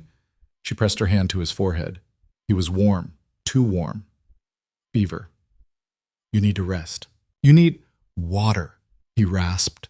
She helped him drink from the canteen, supporting his head, watching as he took careful sips. When he'd had enough, he leaned back against the stone wall, his eyes closed. You carried me here, he said. It wasn't a question. I wasn't about to leave you to freeze. 2 miles, in a blizzard, with my dead weight. He opened his eyes, looking at her with an expression she couldn't quite read. You should have left me, saved yourself. Don't be an idiot. She sat back, wrapping her arms around her knees. You took a bullet for me. The least I could do was return the favor. That was different. I've lived my life. You've got years ahead of you. Stop talking like you're dying. You're not dying. I won't let you. A faint smile touched his lips. Stubborn. I learned from the best.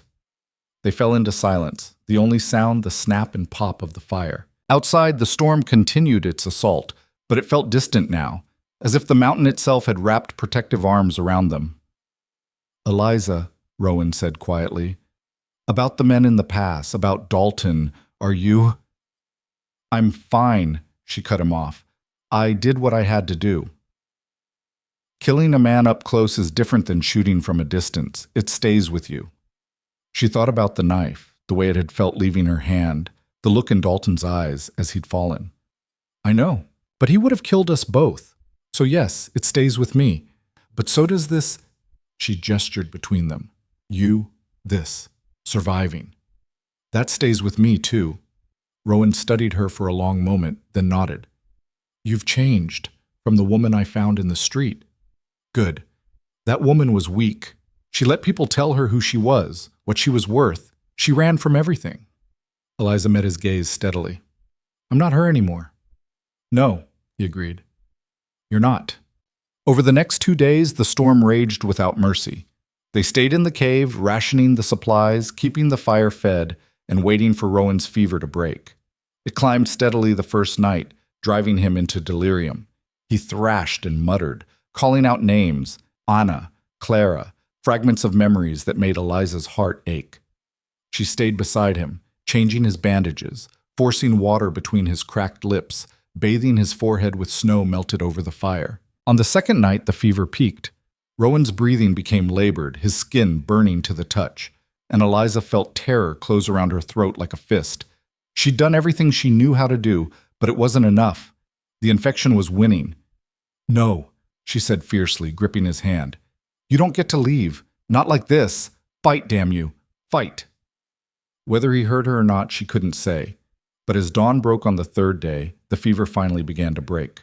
His temperature dropped, his breathing eased, and when he woke, his eyes were clear for the first time since he'd been shot.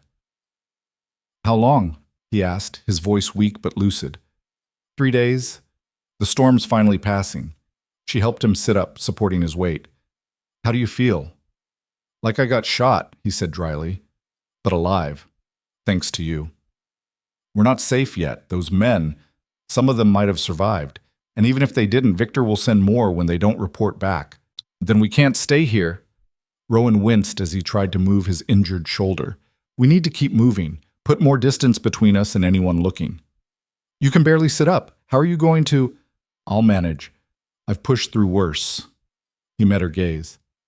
But I can't do it alone. I'm going to need you to be my strength until I can stand on my own again.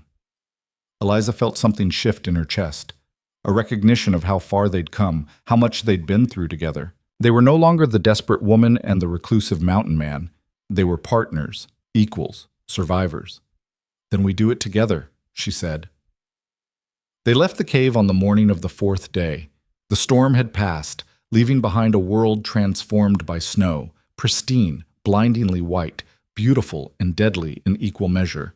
The sky was a hard, clear blue, and the air was so cold it hurt to breathe. Rowan could walk, but only barely.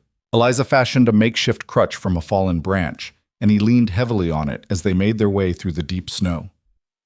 Their progress was agonizingly slow, each step a battle, but they kept moving. North, always north, deeper into the high country where few men dared to venture.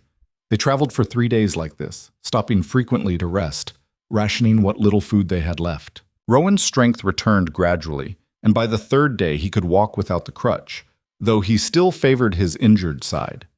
They spoke little during the journey, conserving their energy, but Eliza felt a connection between them that went beyond words. They'd bled for each other, killed for each other. That created a bond that couldn't be broken. On the evening of the 3rd day they heard it, the distant sound of voices carried on the wind. They froze, exchanging glances, then moved quickly to higher ground where they could observe without being seen. Below them, in a narrow valley, 6 men picked their way through the snow. Fresh reinforcements. Fresh hunters. "They're following our trail," Rowan whispered. "The snow's too deep to hide our tracks." Eliza's heart sank. They'd come so far, survived so much, but if they couldn't lose their pursuers, it was only a matter of time before they were caught. And in his weakened state, Rowan couldn't fight. They were out of options. Unless she studied the terrain around them. They were near the head of the valley, where the mountains rose steeply on either side. Above, massive cornices of snow hung from the ridgeline, tons of it, accumulated by the storm, held in place by nothing more than its own frozen weight. One strong vibration, one loud sound, and it would all come crashing down. "The snow," she said, pointing. "An avalanche." Rowan followed her gaze, his eyes widening. "That's a hell of a risk. If we trigger it wrong, we'll be caught in it ourselves. But if we trigger it right, we bury them, and our trail with them." She looked at him. "Do you trust me?" He hesitated only a moment. "With my life." They positioned themselves on stable ground, well above the kill zone, but close enough to the cornice. Eliza loaded her rifle, her hand steady, despite the hammering of her heart. Below, the men drew closer, following their tracks like bloodhounds. "Wait for it," Rowan murmured beside her. "Let them get into the center of the valley. We need them all in the path." The seconds stretched like hours. The men moved in a loose group, their attention on the ground, following the trail that led straight toward the avalanche zone. 50 yards, 40, 30. "Now!" Rowan said. Eliza fired. The shot echoed off the mountain walls, sharp and violent.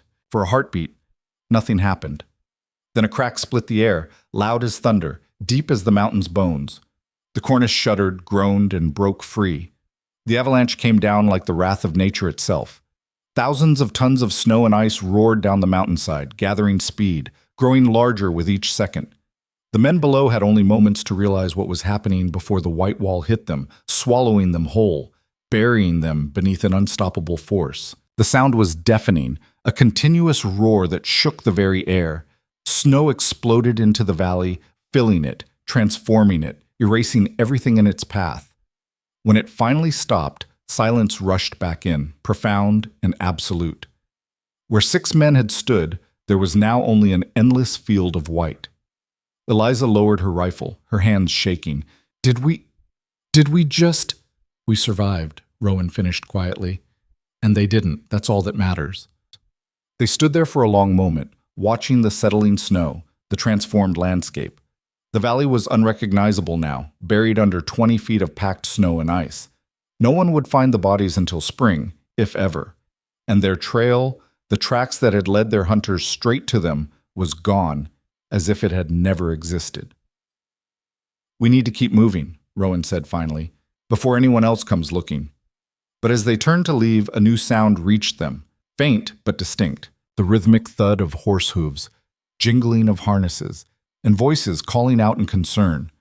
Eliza's hand went to her rifle, but Rowan caught her wrist. "Wait, listen."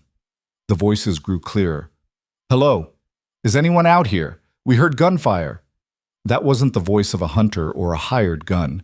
That was the voice of someone worried, someone searching.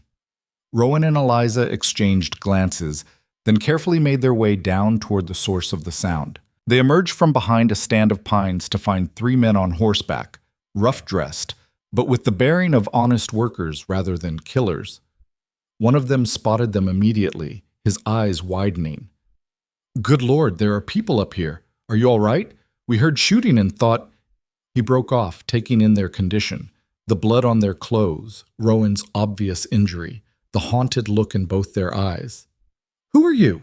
Eliza demanded, her rifle still held ready. "Name's Carson. We're from a logging camp about 10 miles south. Storm trapped us up here, and when it cleared, we started making our way back down. But we heard all that noise, gunfire, and then what sounded like an avalanche." He dismounted, approaching slowly with his hands visible.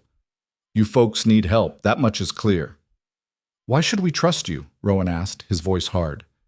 "Because you're half dead, and she looks about ready to drop where she stands," Carson said bluntly.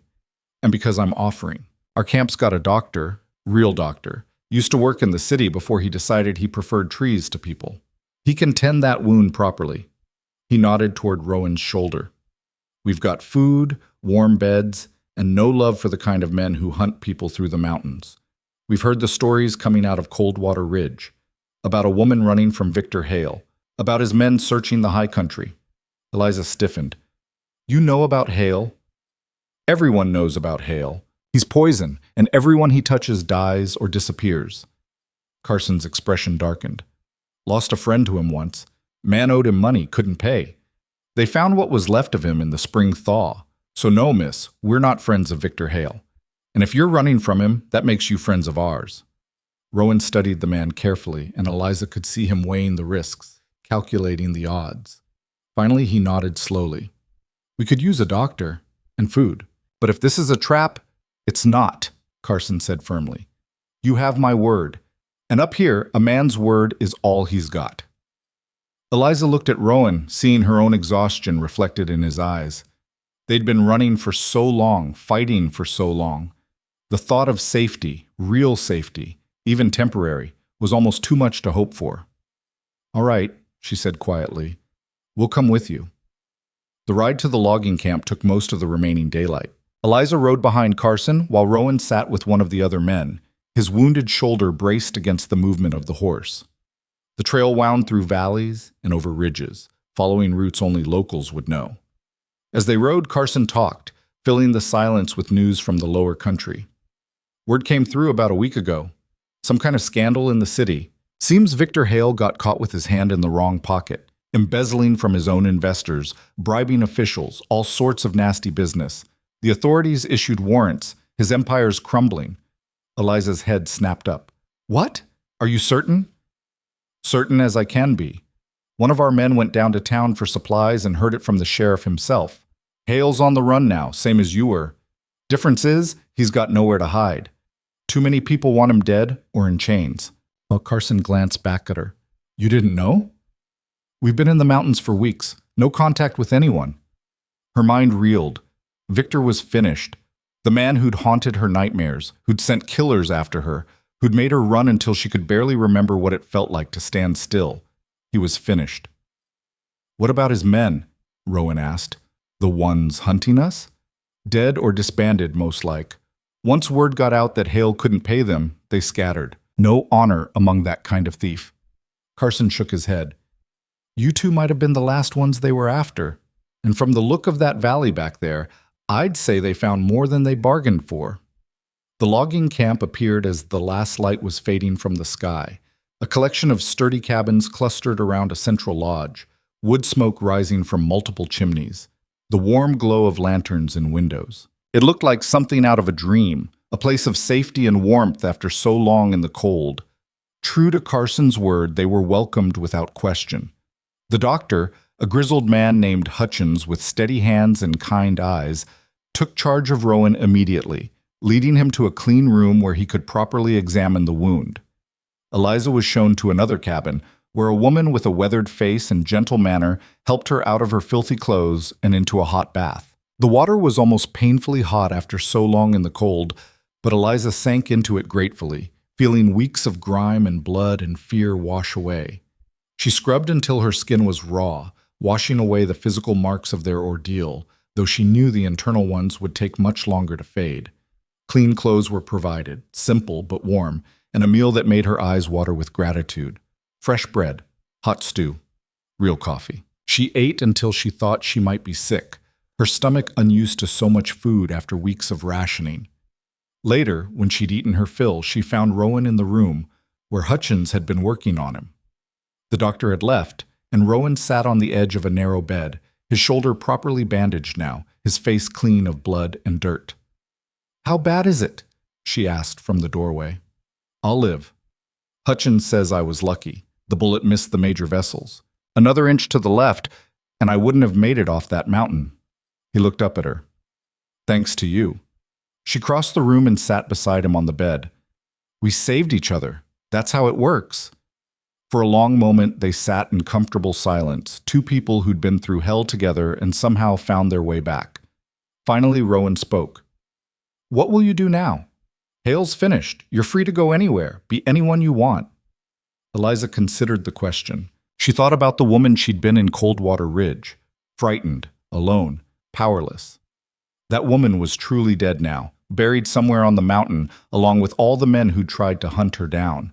In her place was someone harder, stronger, forged in fire and ice and blood. "I don't know," she admitted. "For so long, I was just running, just surviving. I never thought about what came after." "You could go back to the city, start over." "Could I?" She looked at him. "After everything? After learning what I'm capable of? I don't think I fit in that world anymore." "Then what world do you fit in?" She thought about the mountain, the cabin, the life they'd built together in those brief weeks before it all went to hell. She thought about the strength she'd found in the wilderness, the clarity, the purpose. And she thought about the man beside her, scarred and haunted and impossibly brave. "Maybe," she said slowly, "I fit in a world that hasn't been built yet, one we could build together." Rowan turned to look at her fully, his pale eyes searching hers. "You're talking about going back to the mountain. Is that crazy?" "Probably." A faint smile tugged at his lips. "But then, we've been doing crazy things since the moment I pulled you out of that mud. We could rebuild the cabin, make it stronger this time. No one's looking for us anymore. We could just live, be free." She reached out, taking his hand in hers. "If you'll have me."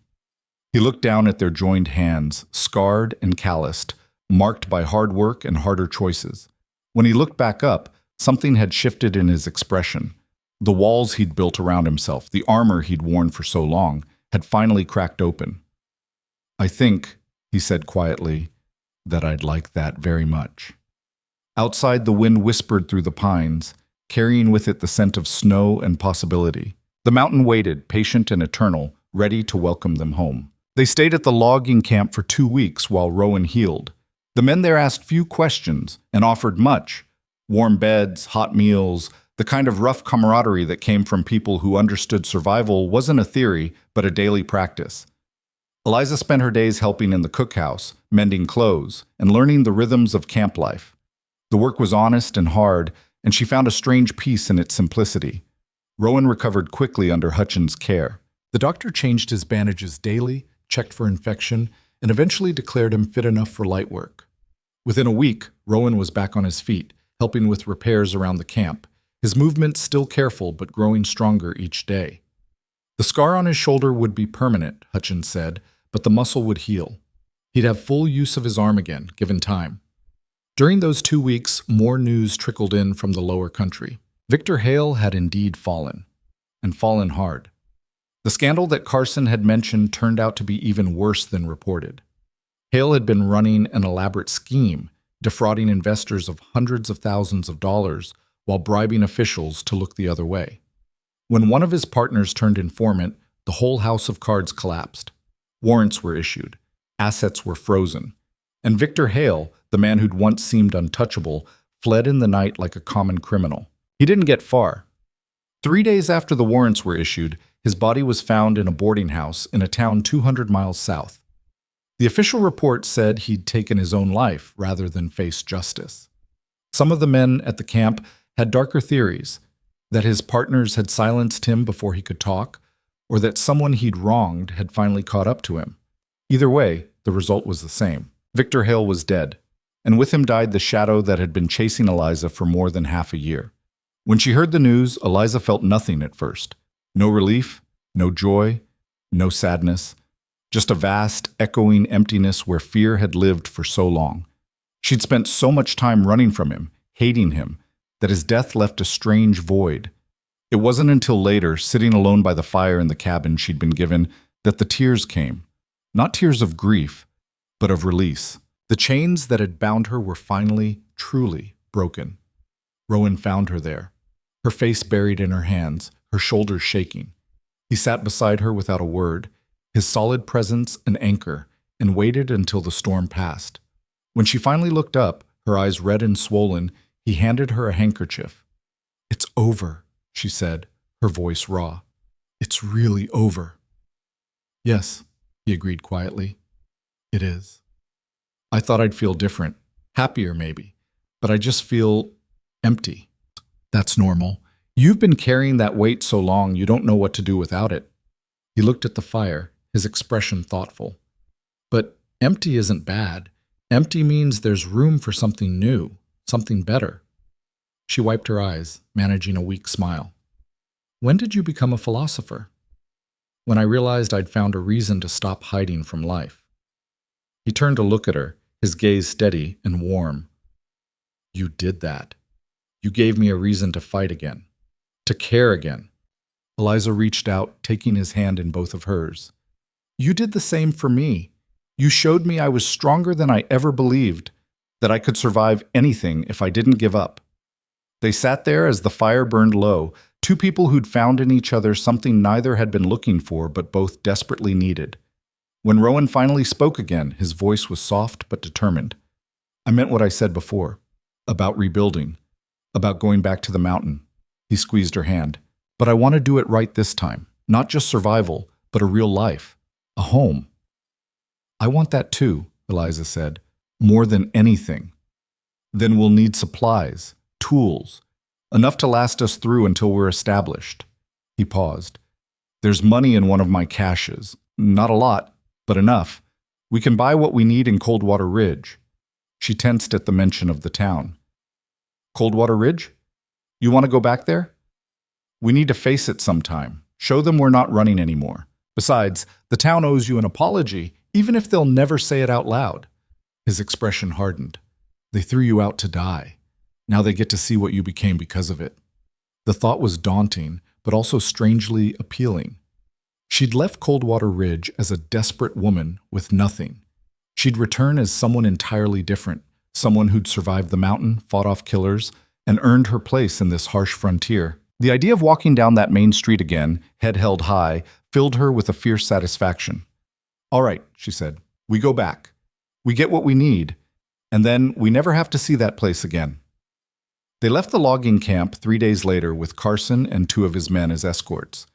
The loggers were heading down to Coldwater Ridge anyway to sell their timber, and they insisted on accompanying Rowan and Eliza for safety. The journey took 2 days, the trail winding down through increasingly familiar terrain.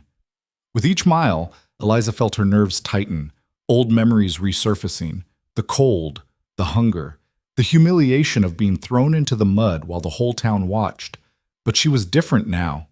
The woman who'd been thrown out would never have survived what came after. That woman was dead, and in her place was someone forged in fire and ice, someone who'd looked death in the face and refused to blink. They reached Coldwater Ridge in the late afternoon. The town looked exactly as she remembered, the same wooden storefronts, the same muddy streets, the same hard faces peering out from windows and doorways. But as they rode down the main street, something had changed. People stared, yes, but not with contempt, with something closer to shock, and in some cases, what might have been respect. Carson pulled his wagon to a stop in front of the general store. "We'll be here for a few hours, conducting business. That give you enough time to do what you need?" "More than enough," Rowan said, dismounting carefully. His shoulder was still healing, but he moved with growing confidence. He helped Eliza down, and together they walked toward the store. The proprietor, a thin man named Jessup, who'd ignored her pleas for credit months ago, looked up as they entered. His eyes widened when he recognized Eliza, and he actually took a step backward. "Miss Vance," he said, his voice uncertain, We heard you were dead, that you'd frozen in the mountains. As you can see, I'm very much alive. Eliza's voice was cool, controlled. I need supplies. Lumber, nails, tools, food stores. Enough for 2 people to make it through winter. Jessup glanced at Rowan, taking in his size, his bearing, the rifle slung across his back. Of course. I can prepare a list. Will you be staying in town? No, we're going back to the mountains, building a place of our own. She met his eyes steadily. A real home. One where we won't be at the mercy of people's charity or judgment. A flush crept up Jessup's neck. He had the grace to look ashamed. About that day, Miss Vance, what Garrett did. Throwing you out like that. Some of us thought it was wrong, but no one said anything. No one helped. Eliza's voice was flat, emotionless. I understand. It's easier to watch than to act. Safer, too. For what it's worth, Garrett's gone. Sold his boarding house and left town about a month back. Seems his conscience caught up with him. Jessup cleared his throat. I'll get that list together for you. And Miss Vance? I'm glad you survived, truly. While Jessup gathered their supplies, Eliza and Rowan walked through the town. Word had spread quickly of their arrival, and everywhere they went, people watched. Some looked away, embarrassed. Others nodded in greeting, a silent acknowledgement of respect. A few even approached to speak. An elderly woman named Mrs. Chen, who ran the seamstress shop, stopped Eliza on the street. I heard what you did up there, how you fought off those men, how you survived the mountain. Her eyes were bright with emotion. My daughter, she's about your age, married to a man who treats her poorly. Doesn't think she can leave because where would she go? What would she do? I'm going to tell her about you, about how strong you were. Maybe it'll give her courage. Eliza felt a lump form in her throat. Tell her she's stronger than she knows. Tell her running isn't weakness. It's the first step toward freedom. Mrs. Chen squeezed her hand, nodding, then hurried away. As they continued walking, Rowan spoke quietly beside her. You're becoming a legend, the woman who refused to die. I don't want to be a legend. I just want to live my life. Sometimes you don't get a choice. What you did, what we did, it means something to people, especially to those who feel powerless. He glanced at her. That's not a bad legacy to leave behind. They returned to the general store to find their supplies ready. More than they'd requested, actually. Jessup had added extra blankets, an additional axe, and several jars of preserves at no extra charge. When Rowan tried to pay, Jessup waved him off for the additional items. Consider it an apology, he said quietly, for what this town failed to do when it mattered. As they loaded the supplies onto Carson's wagon, Sheriff Brennan approached, a grizzled man in his 50s with tired eyes and a badge that had seen better days. Eliza tensed, remembering that he'd been present the day Garrett threw her out. He'd stood on the street with everyone else and done nothing. Miss Vance, Mr. Cade, he tipped his hat. I wanted to speak with you before you left. About what? Rowan's voice carried a warning edge. About what happened up on the mountain. We found the bodies, or what the avalanche left of them. Recognized a few. Hale's men, all of them. He paused. There are some who'd say you two murdered them, that you should answer for it. Eliza's hand moved toward the rifle strapped to the wagon, but Rowan caught her wrist gently, shaking his head. He faced the sheriff squarely. Those men came hunting us. They burned my cabin, tried to kill us both. What happened to them was self-defense, pure and simple. That's how I see it too, Brennan said, surprising them both. And that's how it'll be recorded in my report. Self-defense against men employed by a known criminal. Far as I'm concerned, you two are heroes, not criminals. You rid the territory of some dangerous men, and you did it without asking for help or reward. He extended his hand to Rowan. You won't have any trouble from me or this town. You have my word. Rowan hesitated, then shook the offered hand. Appreciate that, Sheriff. Brennan turned to Eliza, his expression regretful. Miss Vance, I owe you an apology. We all do. What happened to you here? That was wrong. We should have done more. Should have been better. He looked away, unable to hold her gaze. I hope someday you can forgive us. Eliza studied him for a long moment. She could hold on to the anger, let it poison her, or she could let it go, leave it here in this town along with everything else she didn't need anymore. I survived, she said finally. That's all that matters now. The past is done. Relief washed over Brennan's face. He tipped his hat again and walked away, leaving them alone with Carson and his men. "Ready to leave this place behind?" Carson asked, checking the wagon's load. Eliza looked at Rowan, and they shared a smile. "More than ready." The journey back up the mountain took 4 days. Carson and his men helped transport the heavy supplies as far as the lower slopes, then bid them farewell with handshakes and promises to visit come spring. Then it was just Eliza and Rowan, making the final climb to where the old cabin had stood. The site was exactly as they'd left it, a blackened scar on the mountainside, charred logs and scattered debris. But the stone chimney still stood, solid and defiant. And the view, that hadn't changed. The valley spread below them, and beyond that the endless ranks of mountains marching toward the horizon. "We'll build it bigger this time," Rowan said, surveying the site with a critical eye. "Stronger foundations, stone walls where we can manage it, and we'll clear more of the forest around it. Nothing for attackers to hide behind." "You think there'll be more attacks?" Eliza asked. "No, but I didn't survive this long by being careless." He turned to her, his expression serious. "This won't be an easy life, Eliza. The winters are brutal, the isolation can drive people mad, and we'll have to work harder than you can imagine just to survive." "I know," she said. "I've already lived it, remember? And I'm still here." "You are." He moved closer, his hand coming up to cup her face gently. "But there's something I need to know. Are you choosing this life because it's what you want, or because you don't know what else to do?" Eliza leaned into his touch, her eyes never leaving his. "I'm choosing it because, for the first time in my life, I'm free. Free to make my own choices, live by my own rules, be who I want to be. And who I want to be is the woman I became up here. Strong, capable, fearless. That woman belongs on this mountain. With you. And if I told you I was falling in love with that woman," her breath caught, "then I'd tell you she fell in love with you the moment you stepped between her and that bullet."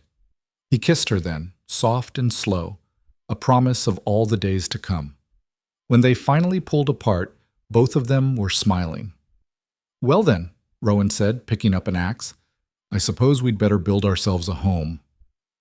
They worked through the remainder of fall and into early winter, racing against the season. Rowan's shoulder healed fully, the scar a reminder but no longer a hindrance.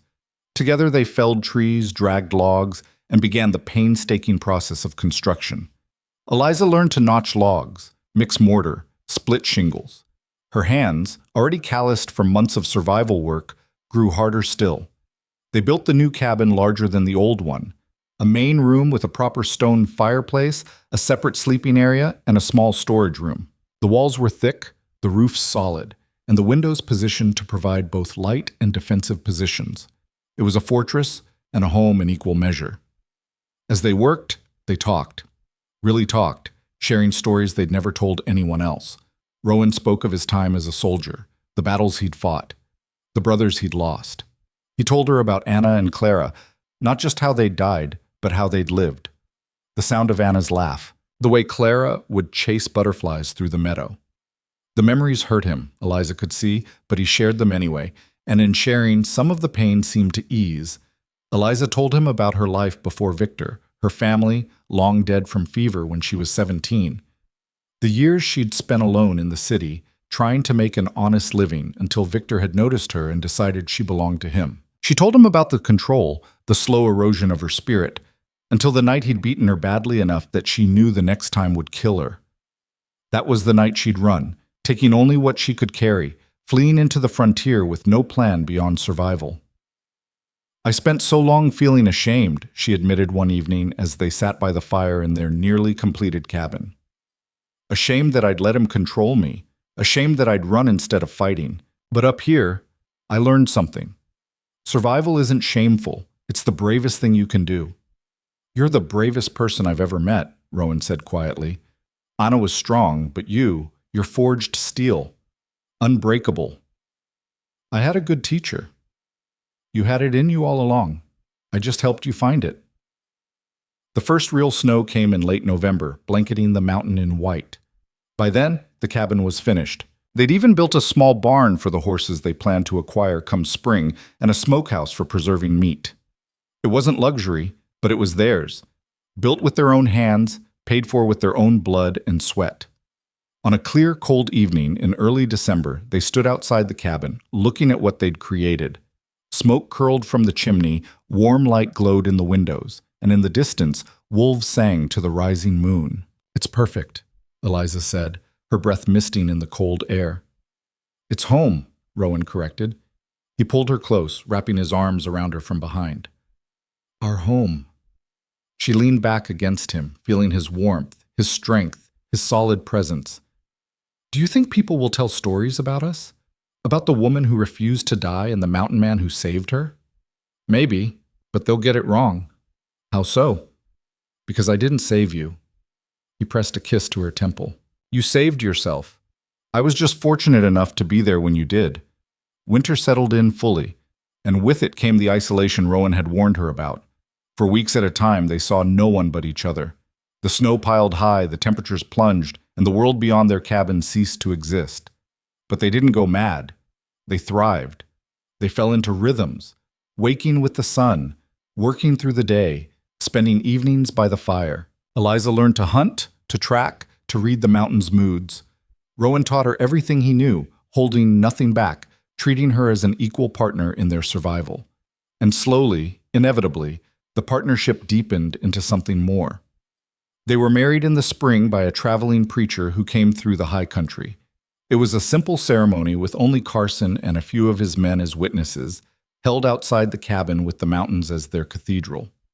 Eliza wore a dress Mrs. Chen had sent up from Coldwater Ridge, simple but beautiful, sewn with careful stitches and love.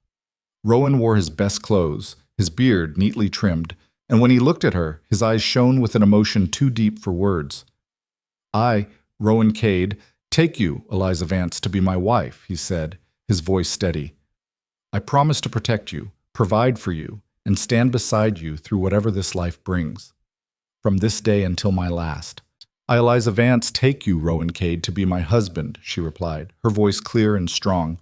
"I promise to be your partner, your strength when you falter, and your home wherever we may roam, from this day until my last." They exchanged rings, simple bands hammered from silver Rowan had traded for, and when the preacher pronounced them married, Rowan kissed her with such tenderness that Eliza felt tears slip down her cheeks. That night, as they lay together in their bed, Rowan traced the scars on her hands, marks of the life they'd built together. "No regrets?" he asked softly. "Not a single one," she answered. "This is exactly where I'm meant to be." The years that followed were hard but good. They expanded their holdings, adding more cabins for storage and livestock, carving out fields where they could grow crops during the short mountain summer. Word spread about them. The couple who'd tamed the high country, who'd survived against impossible odds. People started coming to them for help, for advice, for shelter. A woman fleeing an abusive husband arrived one winter, half frozen and terrified. Eliza took her in, nursed her back to health, and taught her the skills she'd need to survive. When spring came, the woman chose to stay, building her own cabin nearby. Others followed, men and women who didn't fit in the towns below, who needed the kind of freedom the mountains offered. Slowly, without planning it, they built a community. Not a town, nothing so formal, but a collection of independent souls who looked out for each other, who understood that survival wasn't about standing alone, but knowing when to stand together. Eliza became the heart of this community. People sought her counsel, respected her judgment, trusted her strength. She'd become what she'd never imagined possible, a leader, someone others looked up to.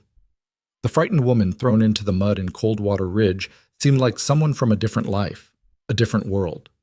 3 years after their wedding, on a bright summer morning, Eliza stood on the porch of their cabin, one hand resting on her swollen belly.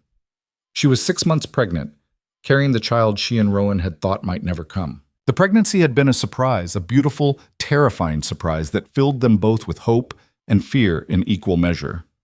Rowan came up behind her, his arms encircling her, his hands covering hers on her belly. "Thinking about anything in particular?"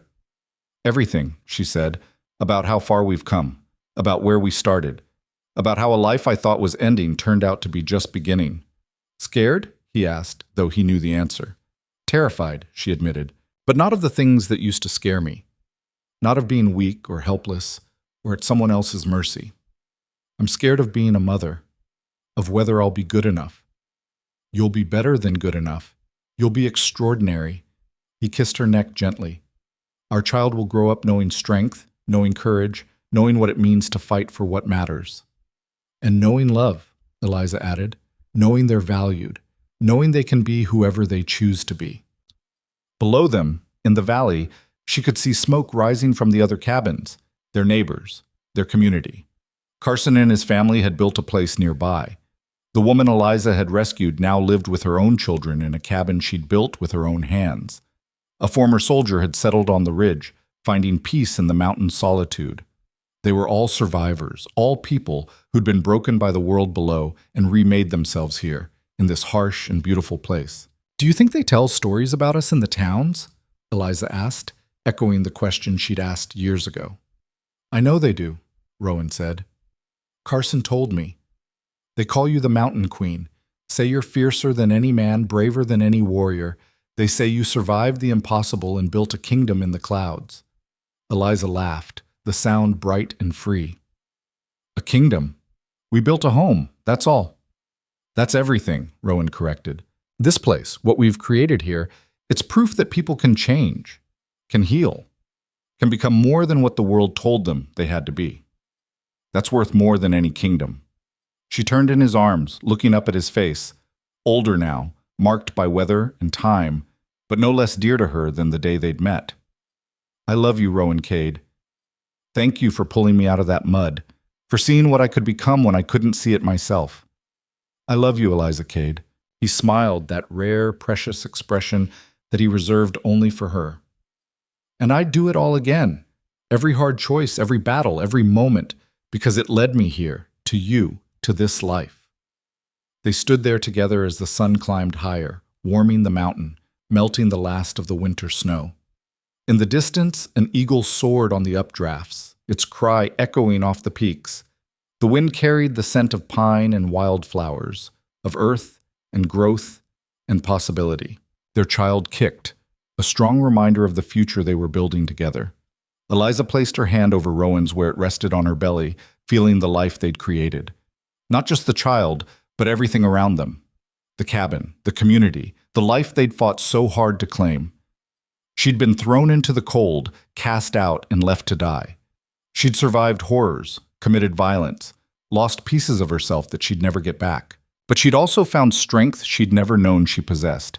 She'd found purpose. She'd found love.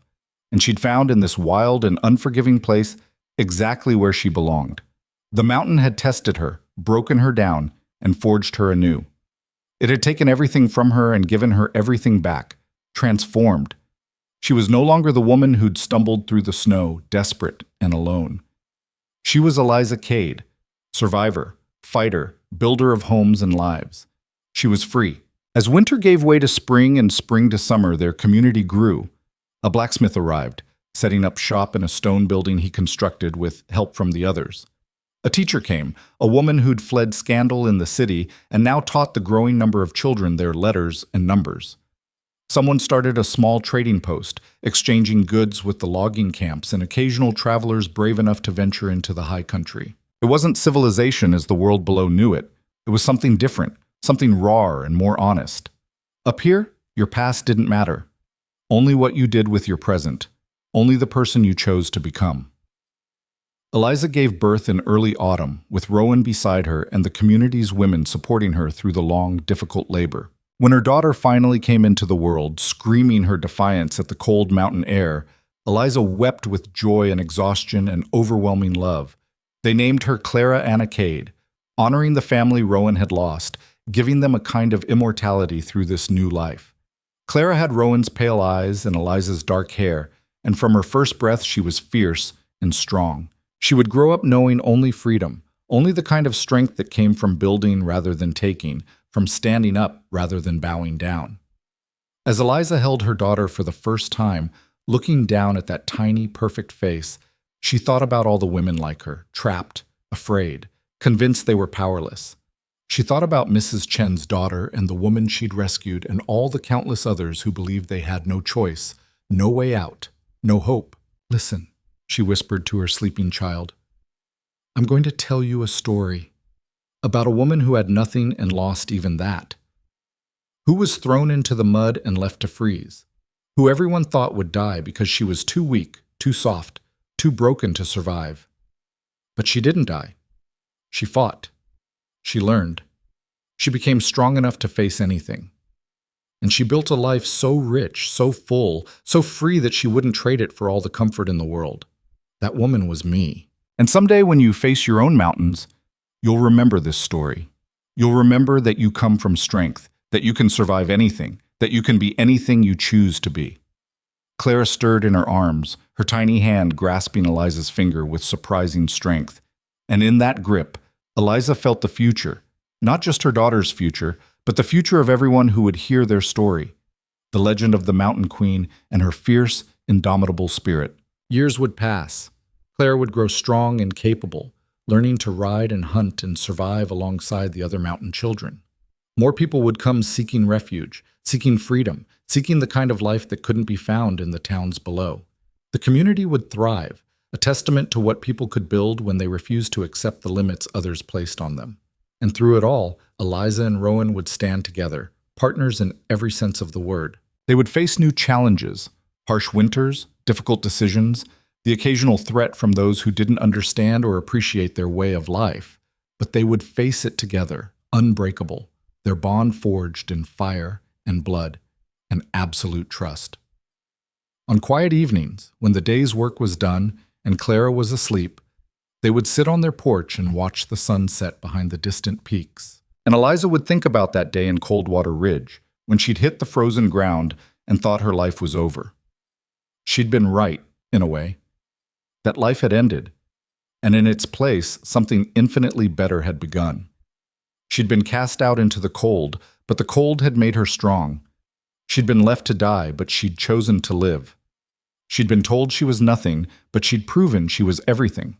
The mountain had demanded everything from her, and she'd given it willingly, knowing that what she received in return, freedom, strength, love, purpose, was worth any price. As the last light faded and the first stars emerged in the darkening sky, Rowan reached over and took her hand. No words were needed. They'd been through too much, survived too much, built too much together for words to capture what passed between them. They were survivors. They were fighters. They were legends, though they'd never sought that title. Most importantly, they were home. And in the wild frontier where only the strongest endured, where the mountain judged all and spared few, they had not just survived, they had conquered. Not through violence or domination, but through sheer, unyielding will to live, to grow, to become more than what the world had tried to make them. The story that had begun in mud and blood and desperation ended here, in peace and purpose and triumph. Eliza Vance, who'd had nothing, now had everything, and she'd earned every moment of it. The mountain wind whispered through the pines, carrying with it the promise of tomorrow.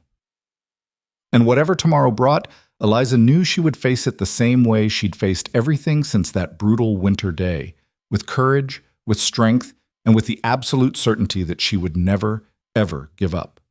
She was the woman who refused to die, the woman who turned survival into victory, the woman who proved that no matter how dark the night, no matter how cold the winter, no matter how impossible the odds, strength could be found, courage could be forged, and a life worth living could be built from ashes and determination.